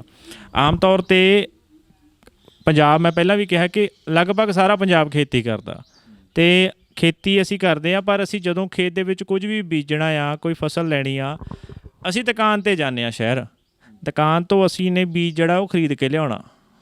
ਉਹ ਚਮਕਦਾਰ ਪੈਕਟ ਦੇ ਵਿੱਚ ਬੀਜ ਦਾ ਮੁੱਲ ਜਿਹੜਾ ਆ ਉਹ ਪਤਾ ਹੀ ਨਹੀਂ ਬੇਹਿਸਾਬ ਹੁੰਦਾ, ਪਰ ਅਸੀਂ ਦਿੰਦੇ ਹਾਂ। ਸਾਡੇ ਲੋਕ ਉੱਥੇ ਜਾ ਕੇ ਮੁੱਲ ਬੀਜ ਖਰੀਦਦੇ ਨੇ, ਕੰਪਨੀ ਦਾ ਨਾਂ ਲੱਗਿਆ ਹੁੰਦਾ, ਮਹਿੰਗੇ ਭਾਅ 'ਤੇ ਬੀਜ ਖਰੀਦਦੇ ਨੇ, ਜਦ ਕਿ ਬੀਜ ਤਿਆਰ ਕਿੱਥੋਂ ਹੁੰਦਾ? ਆਪਣੇ ਹੀ ਖੇਤ ਦੇ ਵਿੱਚੋਂ ਬੀਜ ਤਿਆਰ ਹੁੰਦਾ। ਉਹ ਕੰਪਨੀਆਂ ਵੀ ਤਾਂ ਕਿਸੇ ਤੋਂ ਬੀਜ ਤਿਆਰ ਕਰਨੇ, ਪਰ ਬਾਪੂ ਚੂੜ ਸਿੰਘ ਹੋਣੀ ਆਪ ਬੀਜ ਵੀ ਤਿਆਰ ਕਰਦੇ ਨੇ। ਪਿਆਜ਼ ਦਾ ਬੀਜ ਕਹਿੰਦੇ ਅਸੀਂ ਖੁਦ ਤਿਆਰ ਕਰਦੇ ਹਾਂ, ਅਤੇ ਸਮਝਦੇ ਹਾਂ ਵੀ ਇਹ ਕਿੰਨਾ ਕੁ ਔਖਾ ਕੰਮ ਆ। ਕਿੰਨੇ ਸਾਲ ਤੋਂ ਬੀਜ ਵੀ ਕਿੰਨੇ ਸਾਲ ਤੋਂ ਕਰ ਰਹੇ ਹੋ ਤਿਆਰ? ਬੀਜ ਵੀ 10-12 ਸਾਲ ਤੋਂ ਤਿਆਰ ਕਰ ਰਹੇ ਹਾਂ ਜੀ ਅਸੀਂ। ਐਤਕੀ ਅਸੀਂ ਮਹਿੰਗਾ ਵੀ ਲਿਆ ਕੇ ਦੇਖਿਆ ਜੀ, ਆਪਣੀ ਵੀ 4.5 ਉਹਦੇ 'ਚ ਕੀ ਫਰਕ ਹੈ ਜੀ ਕੰਪਨੀ ਵਾਲੇ 'ਚ। ਉਹ 16,000 ਰੁਪਏ ਕਿੱਲੋ ਵਾਲਾ ਲੈਂਦਾ ਜੀ, ਜਿਹੜਾ ਇੱਕ ਆਪਣਾ ਦਾ ਤਿਆਰ ਕਰਿਆ ਵੀ ਉਹ ਵੀ ਮੁਕਾਬਲੇ 'ਚ ਰਿਹਾ 19 ਕੁ ਜਗ੍ਹਾ 'ਚ, ਪਰ ਫਰਕ ਤਾਂ ਕੁਛ ਨਹੀਂ ਪਿਆ ਜੀ। ਸਾਡੇ ਵਾਲਾ ਵੀ ਉਨਾ ਹੀ ਨਿਕਲਿਆ, ਜਿਹੜਾ ਮਹਿੰਗਾ ਲੈਂਦਾ ਉਹ ਵੀ ਉੱਥੇ ਝਾੜ ਉਨਾ ਕੁ ਰਿਹਾ ਜੀ। ਬਸ ਉਹਦੀ ਸਮਕਾ ਕੀਪਿੰਗ ਕੁਆਲਿਟੀ ਘੱਟ ਹੈ ਜੀ, ਸਾਡੇ ਵਾਲੀ ਦੀ ਵੱਧ ਹੈ ਜੀ। ਇੱਕ ਨਾ ਬਾਪੂ ਇਹ ਜਿਹੜੀਆਂ ਕੰਪਨੀਆਂ ਹੁੰਦੀਆਂ ਜਾਂ ਬੀਜ ਵਾਲੇ ਕਹਿ ਦਿੰਦੇ ਨੇ ਵੀ ਭਾਈ ਬੀਜ ਰੱਖ ਨਹੀਂ ਸਕਦੇ ਤੁਸੀਂ, ਜੇ ਉਹਨਾਂ ਤੋਂ ਲੈਣ ਚਲੇ ਜਾਓ ਤਾਂ ਕਹਿਣਗੇ ਇਹ ਬੀਜ ਸਾਡਾ, ਇਹਨੂੰ ਅਸੀਂ ਨੇ ਜੀ ਸੋਧਿਆ ਹੋਇਆ, ਇਹ ਕੀਤਾ ਉਹ ਕੀਤਾ। ਤੁਹਾਡੇ ਵਾਲਾ ਬੀਜ ਰਹਿਣਾ ਨਹੀਂ, ਇਹਦੀ ਜਰਮੀਨੇਸ਼ਨ ਘੱਟ ਜਾਣੀ ਹੈ। ਬੰਦਾ ਡਰ ਜਾਂਦਾ, ਅਗਲਾ ਕਹਿੰਦਾ ਫਸਲ ਲੈਣੀ ਹੈ 6 ਮਹੀਨੇ ਖੇਤ ਨੂੰ, ਹੈ ਨਾ, ਇੰਨਾ ਕੁਛ ਖਰਚਾ ਵੀ ਕਰਨਾ, ਵੀ ਲਾਏ ਦਿੰਦੇ ਹਾਂ ਕੁਛ ਹਜ਼ਾਰ ਅਸੀਂ ਬੀਜ 'ਤੇ ਵੀ ਲਾ ਦਿੰਦੇ ਹਾਂ। ਤੁਹਾਡਾ ਤਜਰਬਾ ਕਈ ਸਾਲਾਂ ਦਾ, ਇਹ ਜਿਹੜੀਆਂ ਗੱਲਾਂ ਨੇ ਇਹਨਾਂ 'ਚ ਸੱਚਾਈ ਹੈਗੀ ਆ, ਜਾਂ ਫਿਰ ਜਿਹੜਾ ਬੀਜ ਆਪਾਂ ਤਿਆਰ ਕਰਦੇ ਹਾਂ ਉਹਨੂੰ ਕੋਈ ਫਰਕ ਨਹੀਂ ਪੈਂਦਾ? ਬੀਜ ਜੇ ਢੰਗ ਨਾਲ ਤਿਆਰ ਕਰਿਆ ਜਾਵੇ ਫਿਰ ਤਾਂ ਨਹੀਂ ਪੈਂਦਾ ਜੀ। ਬੱਲਬ ਸੈੱਟ ਵਗੈਰਾ ਯੂਨੀਵਰਸਿਟੀ ਤੋਂ ਲੈ ਕੇ, ਜਾਂ ਜਿੱਥੇ ਕੋਈ ਆਪਣਾ ਵਿਸ਼ਵਾਸ ਹੈ ਜੀ ਜਿਹੜੇ ਬੰਦੇ ਤੋਂ, ਉਹ ਤੋਂ ਫਾਊਂਡੇਸ਼ਨ ਸੀਡ ਲੈ ਕੇ ਥੋੜ੍ਹਾ ਤਿਆਰ ਕਰਕੇ ਫਿਰ ਅੱਗੇ ਗਾਹਾਂ ਵਧਾ ਦਿੰਦੇ ਹਾਂ। 3 ਕੁ ਸਾਲ ਤੱਕ ਨਹੀਂ ਕੱਢ ਦਿੰਦਾ ਇੱਕੋ ਉਹ ਲੈ ਕੇ, ਫਿਰ ਦੁਬਾਰੇ ਲੈਣਾ ਪੈਂਦਾ ਜੀ। ਉਹਦੇ ਨਾਲ ਕੋਈ ਫਰਕ ਨਹੀਂ ਪੈਂਦਾ ਜੀ। ਕੰਪਨੀ ਵਾਲੇ ਜਿਹੜੇ ਹਾਈਬ੍ਰਿਡ ਵੇਚਦੇ ਆ ਇਹਦਾ ਨਹੀਂ ਬਣਦਾ ਜੀ ਬੀਜ, ਇਹ ਤਾਂ ਹਰੇਕ ਸਾਲ ਨਵੇਂ ਲੈਣਾ ਪੈਂਦਾ। ਨਾ ਅਸੀਂ ਟਰਾਈ ਕਰੀਏ ਇਹਦੀ ਬਣਾਉਣ ਦੀ। ਇਹ ਤੁਸੀਂ ਸੋਚਿਆ ਕਦੇ ਦਿਮਾਗ ਲਾ ਕੇ ਵੀ ਇਹ ਫਰਕ ਕੀ ਹੁੰਦਾ? ਜਿਹੜਾ ਹਾਈਬ੍ਰਿਡ ਚੀਜ਼ ਆ ਉਹਦਾ ਬੀਜ ਕਿਉਂ ਨਹੀਂ ਰੱਖਿਆ ਜਾਂਦਾ, ਅਤੇ ਉਹ ਕਿੱਥੋਂ ਲੈ ਆਉਂਦੇ ਨੇ ਫਿਰ? ਉਹ ਤਾਂ ਮਤਲਬ ਇੱਕ ਲਾਈਨ ਹੋਰ ਲਾਉਣੀ ਇਹਨਾਂ ਨੇ, ਇੱਕ ਹੋਰ ਮਤਲਬ 2 ਸਮੈਲ ਤੋਂ ਬਣਨਾ ਜੀ। ਉਹ 2 ਕਿਸਮਾਂ ਤੋਂ ਤਿਆਰ ਕਰਦੇ ਇੱਕ ਕਿਸਮ ਜੀ। ਉਹ ਤਾਂ ਵੱਡੇ ਪੱਧਰ 'ਤੇ ਔਖਾ ਕੰਮ ਹੈ ਜੀ, ਫਿਰ ਤਾਂ ਕੰਪਨੀਆਂ ਦਾ ਜੀ। ਉਹ ਤਾਂ ਲੱਖਾਂ ਕਰੋੜਾਂ ਦਾ ਕੰਮ ਹੈ ਜੀ ਇਹਨਾਂ ਦਾ, ਤਾਂ ਛੋਟੇ ਪੱਧਰ ਵਾਲਾ ਨਹੀਂ ਕਰ ਸਕਦੇ ਜੀ। ਪਰ ਝਾੜ ਦਾ ਕੋਈ ਬਹੁਤਾ ਫਰਕ ਨਹੀਂ ਪੈਂਦਾ ਜੀ, ਅਸੀਂ ਤਾਂ ਦੇਖਿਆ ਜੀ, ਐਡਾ ਸਾਡੇ ਦਾ ਪਿਆ ਨਹੀਂ ਜੀ। ਜਿਹੜੇ ਰੇਹ ਦਵਾਈ ਪਾਉਂਦੇ ਨੇ ਜ਼ਿਆਦਾ, ਉਹ ਤਾਂ ਹਾਈਬ੍ਰਿਡ ਦਾ ਵੱਧ ਕੱਢ ਲੈਂਦੇ ਨੇ ਜੀ। ਪਰ ਅਸੀਂ ਮੁਕਾਬਲੇ 'ਚ ਲਾਇਆ ਤਾਂ ਐਤਕੀ ਜੀ, ਬਸ ਸਾਨੂੰ ਤਾਂ ਕੋਈ ਫਰਕ ਨਹੀਂ ਲੱਗਿਆ ਜੀ। ਉਨਾ ਕਿ ਨਿਕਲਿਆ ਜੀ, ਉਨਾ ਕੁ ਦਵਾ ਨਿਕਲਿਆ ਜੀ। ਬਸ ਫਿਰ ਅਸੀਂ ਕਿਹਾ ਵੀ ਕਿਉਂ ਮੁੱਲ ਲੈਣਾ, ਅਸੀਂ ਨਾ ਟਰਾਈ ਉਹ ਕਰੀ ਦੀ ਵੀ ਜੇ ਵੱਧ ਨਿਕਲਦਾ ਹੋਇਆ ਚਲੋ ਮੁੱਲ। ਅੱਛਾ, ਇਸ ਵੇਲੇ ਖੇਤਾਂ 'ਚ ਕਿਹੜੀਆਂ ਸਬਜ਼ੀਆਂ ਨੇ ਹੋਰ? ਪਿਆਜ਼ ਦੀ ਆਪਾਂ ਗੱਲ ਜਿਹੜੀ ਆ ਉਹ ਲੰਬੇ ਕੀਤੀ ਹੈ, ਕਿਉਂਕਿ ਤੁਸੀਂ ਪਿਆਜ਼ ਦੀ ਕਾਸ਼ਤ ਹੈ ਨਾ ਵੱਡੇ ਪੱਧਰ 'ਤੇ ਕਰਦੇ ਹੋ। ਕਰਦੇ ਹਾਂ ਅਸੀਂ ਜੀ। ਅੱਛਾ, ਪਨੀਰੀ 1 ਏਕੜ ਪਨੀਰੀ ਆਪਣੀ ਵੇਚਦੇ ਹਾਂ, ਗਾਹਕ ਪਿੰਡਾਂ ਦੇ ਲੈ ਕੇ ਜਾਂਦੇ ਹਾਂ ਜੀ। 1000-2000 ਬੰਦਾ ਜਿੰਨਾ। ਪਿਆਜ਼ ਦੀ ਪਨੀਰੀ ਤਾਂ ਕਿਲੋਆਂ 'ਚ ਵਿਕਦੀ ਹੈ ਮੈਨੂੰ ਲੱਗਦਾ? ਨਹੀਂ ਜੀ, ਇਹ ਕਿਲੋਆਂ 'ਚ ਵੀ ਵਿਕਦੀ ਹੈ ਜੀ, ਜਗ੍ਹਾ ਮਿਣ ਕੇ ਵੀ। ਅੱਛਾ, ਇੰਨੀ ਜਗ੍ਹਾ ਦੇਣੀ ਹੈ ਵੀ 1 ਹੱਥ ਲੈਣੀ ਹੈ ਜਾਂ 2 ਫੁੱਟ ਲੈਣੀ ਹੈ, ਉਹਦੇ ਹਿਸਾਬ ਨਾਲ ਵੀ ਵਿਕ ਜਾਂਦੀ ਹੈ ਜੀ। ਇਹ 2 ਢੰਗਾਂ ਨਾਲ ਵਿਕਦੀ ਹੈ ਜੀ। ਬਸ ਲਵੇ ਲਾਉਣੇ ਪਿੰਡਾਂ ਦੇ ਜਾਂ ਦੂਰ ਦੇ ਵੀ ਲੈ ਜਾਂਦੇ ਕਈ ਵਾਰ ਗਾਹਕ ਜੀ। ਜਦ ਅਗਲੇ ਨੂੰ ਪਤਾ ਲੱਗਦਾ ਨਾ ਵੀ ਉੱਥੋਂ ਪਨੀਰੀ ਲਿਆਂਦੀ ਸੀ, ਪਿਆਜ਼ ਸੋਹਣਾ ਹੋ ਗਿਆ, ਖਰਾਬ ਨਹੀਂ ਹੋਇਆ ਲੰਮਾ ਟਾਈਮ, ਫਿਰ ਅਗਲਾ ਲੈ ਕੇ ਜਾਂਦਾ। ਫਿਰ ਆਉਂਦਾ ਜੀ ਅਗਲਾ ਜੀ, ਫਿਰ ਗਾਹਾਂ ਤੇ ਗਾਹਾਂ ਹੋਈ ਜਾਂਦੀ ਹੈ। ਹੁਣ ਕਿਹੜੀ ਸਬਜ਼ੀ ਆ ਇਸ ਵੇਲੇ ਖੇਤ 'ਚ? ਕਿਹੜੀ ਸਬਜ਼ੀ ਆ ਸਾਡੇ ਕੋਲ? ਤਾਂ ਘੀਆ ਜੀ, ਇੱਕ ਕੱਕੜੀ ਜੀ, ਇੱਕ ਖੀਰਾ ਜੀ, ਇੱਕ ਟਮਾਟਰ, 4 ਨੇ ਜੀ। ਅਤੇ ਇਹ ਤੁਹਾਡੇ ਕੋਲੋਂ ਕੰਪਨੀ ਇੱਥੋਂ ਹੀ ਲੈ ਜਾਂਦੀ ਆ ਕੇ?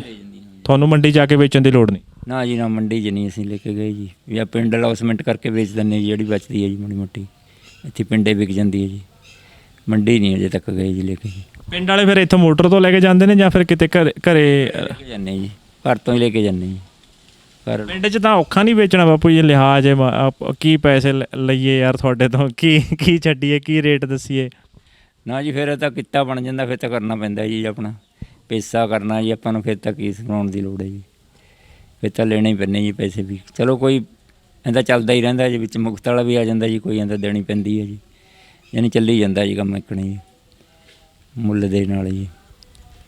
ਪਰਿਵਾਰ 'ਚ ਕੌਣ ਆ ਹੋਰ? ਪਰਿਵਾਰ 'ਚ ਤਾਂ ਇੱਕ ਮੇਰੇ ਘਰ ਵਾਲੀ ਜੀ, ਮੁੰਡਾ ਜੀ, ਇੱਕ ਦੀ ਘਰ ਵਾਲੀ ਜੀ। ਬਸ ਮੁੰਡਾ ਦਿੰਦਾ ਸਾਥ ਖੇਤੀ 'ਚ ਪੂਰਾ? ਹਾਂ ਜੀ ਹਾਂ, ਮੁੰਡਾ ਸਾਥ ਦਿੰਦਾ ਜੀ। ਮੁੰਡਾ ਕਰੀ ਜਾਂਦਾ ਜੀ ਕੰਮ, ਬੀਜ ਬੂਜ ਵੇਚਣ ਦਾ ਇਹਦਾ ਹੀ ਕੰਮ ਹੈ ਜੀ। ਬਾਕੀ ਪਨੀਰੀ ਵੀ ਇਹੀ ਵੇਚਦਾ ਜਾਂ ਨਵੇਂ ਲਿਆਉਣੇ ਆ, ਜਾਂ ਦਿੱਲੀ ਤੋਂ ਬੀਜ ਜਾ ਕੇ ਹੀ ਲਿਆਉਂਦਾ ਜੀ ਆਪਣਾ ਪਿਆਜ਼ਾਂ ਪੂਜਾਂ ਦੇ ਜੀ। ਅੱਛਾ, ਤੁਹਾਨੂੰ ਕੀ ਲੱਗਦਾ ਵੀ ਆਪਾਂ ਹੈ ਨਾ ਅੱਜ ਦੇਖ ਰਹੇ ਹਾਂ ਵੀ ਕਿਸਾਨ ਬਹੁਤਾ ਖੁਸ਼ਹਾਲ ਨਹੀਂ ਹੈਗਾ, ਔਖਾ, ਦਿੱਕਤਾਂ ਨੇ, ਕਦੇ ਕੁਦਰਤੀ ਮਾਰ ਪਏਗੀ, ਕਦੇ ਸਰਕਾਰਾਂ ਵੱਲੋਂ ਜਿਹੜੀਆਂ ਰੇਟ ਘਟ ਜਾਂਦੇ ਨੇ ਕਿਸੇ ਚੀਜ਼ ਦੇ, ਇਹ ਸਾਰਾ ਸਮਾਂ ਚੱਲਦਾ ਆ ਰਿਹਾ। ਤੁਸੀਂ ਤਜਰਬਾ ਕਰ ਰਹੇ ਹੋ, ਕੁਛ ਅੱਡ ਕਰ ਰਹੇ ਹੋ, ਲੋਕਾਂ ਤੋਂ ਹਟ ਕੇ ਕਰ ਰਹੇ ਹੋ, ਕੀ ਕਹਿਣਾ ਚਾਹੁੰਦੇ ਹੋ ਵੀ ਇਹਦੇ 'ਚ ਮਤਲਬ ਫਾਇਦਾ ਹੈਗਾ? ਤੁਸੀਂ ਵੀ ਦੱਸਿਆ ਫਾਇਦਾ ਹੈਗਾ, ਕਿੰਨਾ ਕੁ ਔਖਾ ਇਹ ਕਰਨਾ? ਹਰ ਬੰਦਾ ਕਿਉਂ ਨਹੀਂ ਇੱਧਰ ਨੂੰ ਆਉਂਦਾ ਹੈਗਾ? ਤੁਸੀਂ ਹੁਣ ਪਿਆਜ਼ ਵੀ ਵੇਚਦੇ ਹੋ, ਪਿਆਜ਼ ਦੀ ਪਨੀਰੀ ਵੀ ਵੇਚ ਦਿੰਦੇ ਹੋ, ਤੁਸੀਂ ਬੀਜ ਵੀ ਤਿਆਰ ਕਰਦੇ ਹੋ, ਆਮ ਬੰਦਾ ਕਹਿੰਦਾ ਛੱਡ ਕਿਹੜਾ ਇਹਨੇ ਰੱਪੜ 'ਚ ਪਊਗਾ, ਸਿਰਫ ਨਾ ਪਿਆਜ਼ ਵੇਚ ਕੇ ਗਾਹਾਂ ਨੂੰ ਲਿਆ ਕੇ ਬੀਜ ਮੁੱਲ ਲਿਆ ਕੇ ਬੀਜ ਲਾਂਗੇ। ਮਤਲਬ ਇਹ ਚੀਜ਼ਾਂ ਜਿਹੜੀਆਂ ਨੇ ਇਹ ਸਾਨੂੰ ਕਿੰਨਾ ਨੁਕਸਾਨ ਪਹੁੰਚਾਉਂਦੀਆਂ? ਇਹਦਾ ਨੁਕਸਾਨ ਤਾਂ ਬਹੁਤ ਹੈ ਜੀ ਇਹਨਾਂ ਦਾ ਜੀ। ਹੁਣ ਸਾਡੇ ਸਿਰ ਵੀ ਪਹਿਲਾਂ 10 ਸਾਲ ਪਹਿਲਾਂ ਕਰਜ਼ਾ ਖਾਸਾ ਹੋ ਗਿਆ ਤਾ ਜੀ। ਫਿਰ ਅਸੀਂ ਤਾਂ ਪਿਆਜ਼ ਲਾ ਡਾਉਣੇ ਸ਼ੁਰੂ ਕਰੇ, ਪਨੀਰੀ, ਇਹਨਾਂ ਨਾਲ ਆਪਣਾ ਘਰ ਦਾ ਖਰਚਾ ਜੀ, ਜਿੰਨੀ ਫਸਲ ਦਾ ਖਰਚਾ ਸਾਰਾ ਪਿਆਜ਼ਾਂ ਦੇ ਸਿਰ ਪਰੋਂ, ਬੀਜ ਦੇ ਸਿਰ ਪਰੋਂ ਚੱਕਿਆ ਜੀ। ਜਿਹੜੀ ਫਸਲਾਂ ਦੀ ਉਹ ਸਾਨੂੰ ਬੱਚਤ ਹੋ ਜਾਂਦੀ ਸੀ, ਉਹਦੇ ਨਾਲ ਅਸੀਂ ਸਾਰਾ ਕਰਜ਼ਾ ਚਾਰ ਤੁਰ ਕੇ ਜਾਣੀ। ਫਿਰ ਹੁਣ 4 ਪੈਸੇ ਸਾਡੇ ਕੋਲ ਵੀ ਹੋ ਗਏ ਤੇ ਜੀ। ਹਾਂਜੀ, ਪਹਿਲਾਂ ਜਾਣੀ ਜਿਹੜੀ ਕਣਕ ਜੀਰੀ ਕਰਦੇ ਸੀ ਜਦ ਤੱਕ ਕਰਜ਼ਾ ਹੀ ਤਾਂ ਸਾਡੇ ਸਿਰ ਜੀ, ਕਿਉਂ ਕੁਛ ਤਾਂ ਆੜਤੀ 'ਤੇ ਲੈ ਲੈਣੇ ਜੀ, ਉਹ ਰੇਹ ਵਾਲੇ 'ਤੇ ਲੈ ਲੈਣੇ ਜੀ। ਹੁਣ ਜਾਣੀ ਨਗਦ ਹੈ ਸਾਡਾ ਕੰਮ, ਜਿਹੜਾ ਅਸੀਂ ਕਰਾਉਣਾ ਖੇਤੀ 'ਤੇ ਖਰਚਾ ਕਰਨਾ ਸਾਰਾ ਨਗਦ ਕਰਨਾ ਜੀ। ਮਤਲਬ ਮੁੱਖ ਦੀ ਗੱਲ ਹੈ ਵੀ ਨੀਂਦ ਵਧੀਆ ਆਉਂਦੀ ਆ, ਹੁਣ ਕੋਈ ਫਿਕਰ ਨਹੀਂ ਹੈਗਾ। ਫਿਕਰ ਨਹੀਂ, ਹਾਂ ਆਪਣਾ ਪਿਆਜ਼ ਪਏ ਆ ਜੀ, ਆਪਣਾ ਖਰਚਾ ਹੋਊਗਾ, ਆਪਣਾ ਬਿੱਲ ਭਰਨਾ ਤਾਂ 4 ਥੱਲੇ ਵੇਚੋ ਜੀ ਹੋਰ ਕੋਈ ਖਰਚਾ ਜੀ ਤਾਂ ਵੇਚ ਦਿਓ, ਆਪਣਾ ਖਰਚ ਤਾਂ ਵਧੀਆ ਚੱਲੀ ਜਾਂਦਾ ਜੀ ਆਪਣਾ। ਫਿਰ ਆਪਣਾ ਬੀਜ ਇਕੱਠਾ ਵਿਕ ਜੂ ਜੀ, ਜੀਰੀ ਦੇ 4 ਪੈਸੇ ਇਕੱਠੇ ਆ ਜਾਣਗੇ, ਚੱਲ 2-4 ਲੱਖ ਰੁਪਈਆ ਇਕੱਠਾ ਹੋ ਜੂਗਾ, ਉਹ ਆਪਣਾ ਬਚਤੇ ਹੈ ਜੀ ਆਪਣਾ। ਇਹ ਜਿਹੜਾ ਤੁਸੀਂ ਸਟੋਰੇਜ ਦਾ ਕੰਮ ਕੀਤਾ ਹੋਇਆ ਹੈ, ਬੜਾ ਸੋਹਣੇ ਤਰੀਕੇ ਦੇ ਨਾਲ ਸਾਰਾ ਸਾਂਭਿਆ ਹੋਇਆ, ਇਹਦਾ ਖਰਚਾ ਕਿੰਨਾ ਕੁ ਆਇਆ ਜਾਂ ਇਹਦੇ 'ਚ ਵੀ ਸਰਕਾਰ ਵੱਲੋਂ ਸਹਾਇਤਾ ਮਿਲੀ ਆ ਕੋਈ? ਇਹਦੇ 'ਚੋਂ ਜੀ ਹਾਂ ਅੱਧੀ ਸਹਾਇਤਾ ਬਾਗਬਾਨੀ ਡਿਪਾਰਟਮੈਂਟ ਨੇ ਕਰੀ ਹੈ ਜੀ, ਅੱਧਾ ਅਸੀਂ ਆਪਣੇ ਪੱਲੇ ਤੋਂ ਲਾਇਆ ਜੀ। ਇਹ ਪੰਜਾਬ 'ਚ ਮਤਲਬ ਦੀ ਪਹਿਲੇ ਹੀ ਸਾਡਾ ਹੀ ਬਣਿਆ ਤਾ ਜੀ, ਅਸੀਂ ਹੋਰ ਬਾਅਦ 'ਚ ਬਣੇ ਹੋਣਗੇ ਜਿਹੜੇ ਬਣੇ ਨਹੀਂ, ਪੰਜਾਬ 'ਚ ਸਾਡਾ ਪਹਿਲਾ ਹੋਇਆ ਨਹੀਂ। ਅੱਧੇ ਹੀ ਸਹਾਇਤਾ ਉਹਨਾਂ ਨੇ ਕਰੀ ਹੈ ਜੀ, ਅੱਧਾ ਅਸੀਂ ਕੋਲੋਂ ਲਾ ਲਿਆ ਜੀ। ਦੇਖੋ ਕਿੰਨੀ ਹੈ ਨਾ ਖੂਬਸੂਰਤ ਗੱਲ ਆ। ਬਾਪੂ ਜੀ ਉਹਨਾਂ ਨੇ ਕਿਹਾ ਨਾ ਕਿ ਜਿਹੜਾ ਇਹ ਅੰਦਰ ਪਿਆ ਇਹਨਾਂ ਕੋਲੇ ਇਹ ਇੱਕ ਤਰ੍ਹਾਂ ਨਾਲ ਬੈਂਕ ਬੈਲੈਂਸ ਹੀ ਆ। ਇਹ ਜਿਹੜਾ ਪਿਆਜ਼ ਇਹਨਾਂ ਨੇ ਸਟੋਰ ਕਰਕੇ ਰੱਖਿਆ, ਹੁਣ ਕਹਿੰਦੇ ਜਦੋਂ ਲੱਗਦਾ ਵੀ ਕਿਸੇ ਤਰ੍ਹਾਂ ਦੀ ਲੋੜ ਆ, ਕੋਈ ਬਿਜਲੀ ਦਾ ਬਿੱਲ ਆ ਗਿਆ ਜਾਂ ਕੋਈ ਹੋਰ ਖਰਚਾ ਆ ਗਿਆ, ਤਾਂ ਉਸ ਹਿਸਾਬ ਨਾਲ ਪਿਆਜ਼ ਜਿਹੜਾ ਉਹ ਵੇਚੀ ਜਾਣਾ। ਨਹੀਂ ਸਿਆਲ 'ਚ ਜਾ ਕੇ ਠੰਡ ਜਦੋਂ ਸ਼ੁਰੂ ਹੋਣੀ ਉਦੋਂ ਤਾਂ ਸਾਰਾ ਵੇਚ ਹੀ ਦੇਣਾ, ਕਿਉਂਕਿ ਰੇਟ ਉਦੋਂ ਜਿਹੜਾ ਆ ਅਕਸਰ ਅਸੀਂ ਦੇਖਦੇ ਹਾਂ ਕਿ ਪਿਆਜ਼ ਦਾ ਰੇਟ ਜਿਹੜਾ ਉਹ ਅੱਪ ਹੋ ਜਾਂਦਾ ਆ। ਅਤੇ ਗੱਲ ਇਹੀ ਆ ਨਾ ਕਿ ਜਦੋਂ ਬੰਦਾ ਕਰਨ 'ਤੇ ਆਵੇ ਤਾਂ ਕੀ ਨਹੀਂ ਕਰ ਸਕਦਾ। ਕਹਿੰਦੇ ਆਮ ਜਦੋਂ ਖੇਤੀਬਾੜੀ ਕਰਦੇ ਸੀ ਦੇਣਦਾਰੀ ਵੀ ਵੱਧ ਗਈ ਅਤੇ ਪੈਸਾ ਜਿਹੜਾ ਆਉਣਾ ਜਿਹੜੀ ਵੱਡੀ ਗੱਲ ਆ ਆਮ ਤੌਰ 'ਤੇ ਜਿਹੜੀ ਕਿਸਾਨਾਂ ਦੇ ਲਈ ਦਿੱਕਤ ਆਉਂਦੀ ਹੈ ਵੀ ਛਮਾਹੀ ਬਾਅਦ ਹੀ ਪੈਸਾ ਆਉਣਾ ਅਤੇ 6 ਮਹੀਨੇ ਸਿਰਫ ਅਸੀਂ ਲੈਣ ਹੀ ਜਾਣਾ ਪੈਸੇ। ਆੜਤੀ ਕੋਲ ਜਾਣਗੇ ਜਾਂ ਕਿਤੇ ਵੀ ਜਿੱਥੇ ਵੀ ਖਾਤਾ ਚੱਲਦਾ ਉੱਥੋਂ ਪੈਸੇ ਲੈ ਕੇ ਆਉਣੇ ਪੈਂਦੇ ਨੇ। ਜਦੋਂ ਇੱਦਾਂ ਦਾ ਤੁਹਾਡਾ ਕੋਈ ਵੀ ਜਿਹੜਾ ਬਿਜ਼ਨਸ ਚੱਲਦਾ ਨਾਲ ਸਬਜ਼ੀ ਦਾ ਚੱਲਦਾ ਆ ਜਾਂ ਕੁਛ ਸਟੋਰ ਕੀਤਾ ਹੋਇਆ, ਤਾਂ ਉਹ ਚੀਜ਼ ਕਿਤੇ ਨਾ ਕਿਤੇ ਤੁਹਾਨੂੰ ਜਿਹੜਾ ਆ ਉਹ ਹੰਦਾ ਲਾਉਂਦੀ ਆ, ਉਹ ਸਹਾਇਤਾ ਦਿੰਦੀ ਆ। ਅੱਛਾ ਬਾਪੂ ਜੀ, ਜਿੱਦਾਂ ਤੁਸੀਂ ਦੱਸਿਆ ਨਾ ਵੀ ਕਰ ਰਹੇ ਆ ਬਹੁਤ ਕੁਛ, ਬਾਗਬਾਨੀ ਵਾਲਿਆਂ ਤੋਂ ਤੁਸੀਂ ਨੇ ਸਬਸਿਡੀ ਵੀ ਲਈ ਆ ਪਿਆਜ਼ ਲਈ, ਅਤੇ ਉਹ ਹੋਰ ਵੀ ਸਹਾਇਕ ਧੰਦੇ ਦੱਸਦੇ ਨੇ। ਤੁਸੀਂ ਹੋਰ ਵੀ ਕੁਛ ਕਰਦੇ ਹੋ ਜਾਂ ਸਿਰਫ ਸਬਜ਼ੀ ਉਗਾਉਂਦੇ ਹੋ ਆਰਗੈਨਿਕ? ਅਸੀਂ ਮੱਖੀਆਂ ਦੇ ਬਕਸੇ ਰੱਖੇ ਪਏ ਥੋੜ੍ਹੇ ਜੀ, ਸ਼ਹਿਦ ਵਾਲੇ। ਨਾਲੇ ਤਾਂ ਸਾਨੂੰ ਇਹ ਦੁਨੀਆਂ ਜਿਹੜੀਆਂ ਸਬਜ਼ੀਆਂ ਨੇ ਜੀ, ਪਿਆਜ਼ ਦਾ ਬੀਜ ਤਿਆਰ ਕਰਦੇ ਹਾਂ, ਪਰ ਅੱਗਣ ਕਰਨ 'ਚ ਸਹਾਇਤਾ ਦਿੰਦੀਆਂ ਜੀ। ਕੁਛ ਆਮਦਨ ਵੀ ਹੋ ਜਾਂਦੀ ਹੈ ਜੀ, ਇਹਨਾਂ ਦੇ 4 ਪੈਸੇ ਵੱਟੇ ਜਾਂਦੇ ਜੀ। ਪਿੰਡ 'ਚ ਵੀ 300 ਰੁਪਏ ਕਿਲੋ ਸ਼ਹਿਦ ਵਿਕ ਜਾਂਦਾ ਜੀ। ਇਹ ਦੋ ਤਰ੍ਹਾਂ ਦੇ ਫਾਇਦੇ ਕਰਦੀਆਂ ਜੀ, ਨਾਲੇ ਤਾਂ ਝਾੜ ਵੀ ਵੱਧਦਾ, ਪਰ ਅੱਗਣ ਕਰਦੀਆਂ ਜੀ ਮੱਖੀਆਂ, ਨਾਲੇ ਕੋਈ ਸ਼ਹਿਦ ਮਿਲ ਜਾਂਦਾ ਜੀ। ਹੁਣ ਰੱਖੇ ਵੇ ਤਾਂ ਥੋੜ੍ਹੇ ਹੀ ਆ ਸਾਡੇ ਜੀ, ਜਾਨੀ ਚਲੋ ਚੱਲੀ ਜਾਂਦਾ ਕੰਮ ਜੀ, ਜਿਹੜਾ ਨਾਲ ਚਲੋ ਜੋ ਆਮਦਨ ਹੋ ਗਈ ਵਧੀਆ ਹੀ ਹੈ ਜੀ ਆਪਣਾ। ਇਹਦੇ ਕਰਕੇ ਥੋੜ੍ਹੇ ਜਿਹੇ ਰੱਖੇ ਵੀ ਨਹੀਂ ਬਕਸੇ 30-40 ਕੁ ਜੀ। ਬਾਪੂ ਜੀ ਅਖੀਰ ਦੇ ਵਿੱਚ ਮੈਂ ਚਾਹੁੰਦਾ ਆ ਵੀ ਤੁਸੀਂ ਕਰਦੇ ਹੋ, ਤੁਸੀਂ ਜ਼ਿੰਦਗੀ ਦੇ ਵਿੱਚ ਹੈ ਨਾ ਤਜਰਬਾ ਵੀ ਬਹੁਤ ਖੱਟਿਆ ਆ, ਹਾਸਲ ਕੀਤਾ, ਆਪਣੇ ਲੋਕਾਂ ਨੂੰ ਕੀ ਸੁਨੇਹਾ ਦੇਣਾ ਚਾਹੁੰਦੇ ਹੋ ਜਿਹੜੇ ਖੇਤੀ ਕਰਦੇ ਨੇ? ਸੁਨੇਹਾ ਤਾਂ ਇਹੀ ਹੈ ਜੀ ਵੀ ਜ਼ਮੀਨਾਂ ਦੀ ਸਿਹਤ ਵਿਗੜਦੀ ਜਾ ਰਹੀ ਹੈ ਇੱਕ ਤਾਂ ਜੀ, ਰੇਹ ਦਵਾਈਆਂ ਬਹੁਤੀਆਂ ਪਾਉਣ ਲੱਗ ਗਏ ਜੀ। ਇਹ ਆਉਣ ਵਾਲੀ ਪੀੜ੍ਹੀ ਵਾਸਤੇ ਵੀ ਨੁਕਸਾਨਦੇਹ ਹੈ ਜੀ, ਕਿਉਂ ਆਪਾਂ ਜ਼ਿਆਦਾ ਜ਼ਹਿਰੀਲੀਆਂ ਨਾ ਕਰੀਏ, ਪਾਣੀ ਵੀ ਜ਼ਹਿਰੀਲਾ ਹੋ ਰਿਹਾ ਜੀ। ਇਹਦੇ ਕਰਕੇ ਆਪਣਾ ਖਰਚੇ ਵੀ ਘਟਾ ਕੇ ਆਪਣਾ ਥੋੜ੍ਹੀ ਰੇਹ ਦਵਾਈ ਯੂਨੀਵਰਸਿਟੀ ਜਿੰਨਾ ਕਹਿੰਦੀ ਹੈ ਵੀ ਉਹਦੇ ਮੁਤਾਬਕ ਪਾਇਆ ਜਾਵੇ, ਜਾਂ ਕੁਛ ਆਪਣੇ ਵਾਸਤੇ ਜ਼ਿਆਦਾ ਨਹੀਂ ਤਾਂ ਆਪਣੇ ਵਾਸਤੇ ਤਾਂ ਔਰਗੈਨਿਕ ਚੀਜ਼ਾਂ ਉਗਾਈਆਂ ਜਾਣ ਜੀ। ਬਾਕੀ ਹੋਰ ਹੌਲੀ ਹੌਲੀ ਵੱਧ ਲੱਗ ਜਾਓ ਫਿਰ ਉਗਾਉਣ ਜੀ, ਰੇਟ ਵੀ ਅਗਲਾ ਫਿਰ ਦੇਣ ਲੱਗ ਜਾਂਦਾ ਜੀ। ਵੀ ਇੰਨੇ ਵਾਹ ਪਾਉਣ ਲੱਗ ਗਏ ਜੀ, ਖਾਦਾਂ ਰੇਹ ਦਵਾਈਆਂ। ਅਗਲਾ ਕਹਿੰਦਾ ਇਹਦੀ 25 ਦੀ ਨਿਕਲੀ ਹੈ, ਮੇਰੀ 30 ਦੀ ਨਿਕਲੇ, 30 ਦੀ ਨਿਕਲੇ, 40 ਦੀ। ਤਾਂ ਹੁਣ ਹਾਫਸਾ ਜੀ ਮੁੱਕਦੀ ਹੋਣੀ ਹੈ, ਗਾਹਾਂ ਤੇ ਗਾਹਾਂ ਵੱਧਦੀ ਜਾਂਦੀ ਹੈ ਜੀ। ਅਸਲ 'ਚ ਆ ਜਿਹੜੀ ਤੁਸੀਂ ਗੱਲ ਕੀਤੀ ਨਾ, ਮੈਂ ਨਿਬੇੜਨ ਲੱਗਿਆ ਸੀ, ਪਰ ਇੱਥੇ ਮੈਨੂੰ ਲੱਗਿਆ ਕਿ ਮੈਂ ਤੁਹਾਡੇ ਨਾਲ ਜ਼ਰੂਰ ਸਵਾਲ ਕਰਾਂ ਵੀ ਇਹ ਸਾਡੇ ਲੋਕਾਂ 'ਚ ਇਹ ਦੌੜ ਕਿੰਨੀ ਜ਼ਿਆਦਾ ਵੱਧ ਗਈ ਵੀ ਅਸੀਂ ਇੱਕ ਦੂਜੇ ਤੋਂ ਝਾੜ ਵੀ ਵੱਧ ਲੈਣਾ, ਵੀ ਸਾਡਾ ਘਟ ਕਿਉਂ ਗਿਆ? ਹਾਂਜੀ ਹਾਂ, ਇਹੀ ਹੈ ਜੀ ਗੱਲ। ਹੁਣ ਸਾਡਾ 27-28 ਦਾ ਵੀ ਨਿਕਲੇ ਵੀ ਅਸੀਂ ਤਾਂ ਵੀ ਕਹਿੰਦੇ ਵੀ ਬਹੁਤ ਨਿਕਲਿਆ ਜੀ। ਜਿਹੜਾ ਹੁਣ 35 ਵਾਲੇ ਨੇ ਉਹ ਜ਼ਿਆਦਾ ਰੋਂਦੇ ਨੇ ਜੀ, ਸਾਡਾ 40 ਕਿਉਂ ਨਹੀਂ ਨਿਕਲਿਆ ਜੀ। ਇਹ ਹੁਣ ਆਪਣਾ ਸੋਚਣ ਦਾ ਢੰਗ ਹੈ ਜੀ। ਇਹ ਤਾਂ ਹੁਣ ਲਾਲਚ ਜਿਉਂ ਵੱਧਦਾ ਜਾਂਦਾ ਜੀ ਬੰਦੇ ਦਾ, ਹੋਰ ਵਧੀ ਜਾਂਦਾ ਜੀ। ਇਹ ਤਾਂ ਹੁਣ ਅਸੀਂ ਤਾਂ ਸਨੂਟੇ ਜੀ, ਖਰਚਾ ਪੱਤਾ ਚੱਲੀ ਜਾਂਦਾ ਜੀ। ਚਲੋ 2 ਪੈਸੇ ਨੇ ਆਪਣਾ, ਨਾ ਦੇਣਾ ਕਿਸੇ ਦਾ ਨਾ ਲੈਣਾ, ਆਪਣਾ ਵਧੀਆ ਜ਼ਿੰਦਗੀ ਲੰਘ ਰਹੀ ਹੈ ਜੀ। ਬਾਪੂ ਜੀ ਬਹੁਤ ਸੋਹਣਾ ਲੱਗੇ ਹੋਏ ਹੋ, ਬੜੀ ਹੈ ਨਾ ਵੱਖਰੇ ਤਰ੍ਹਾਂ ਦੀ ਪਿਰਤ ਪਾਈ ਆ। ਨਹੀਂ ਆਮ ਤੌਰ 'ਤੇ ਕਿਹਾ ਜਾਂਦਾ ਕਿ ਨੌਜਵਾਨ ਨਵੀਂ ਪਿਰਤ ਪਾਉਂਦੇ ਨੇ, ਤੁਸੀਂ ਸਿਆਣੇ ਹੋ ਕੇ ਤਜਰਬਾ ਹਾਸਲ ਕਰਕੇ ਵਧੀਆ ਤਰੀਕੇ ਦੇ ਨਾਲ ਖੇਤੀਬਾੜੀ ਕਰਦੇ ਹੋ। ਗੱਲਬਾਤ ਕਰਕੇ ਬਹੁਤ ਚੰਗਾ ਲੱਗਿਆ ਜੀ, ਬਹੁਤ ਮਿਹਰਬਾਨੀ। ਸਤਿ ਸ੍ਰੀ ਅਕਾਲ ਜੀ।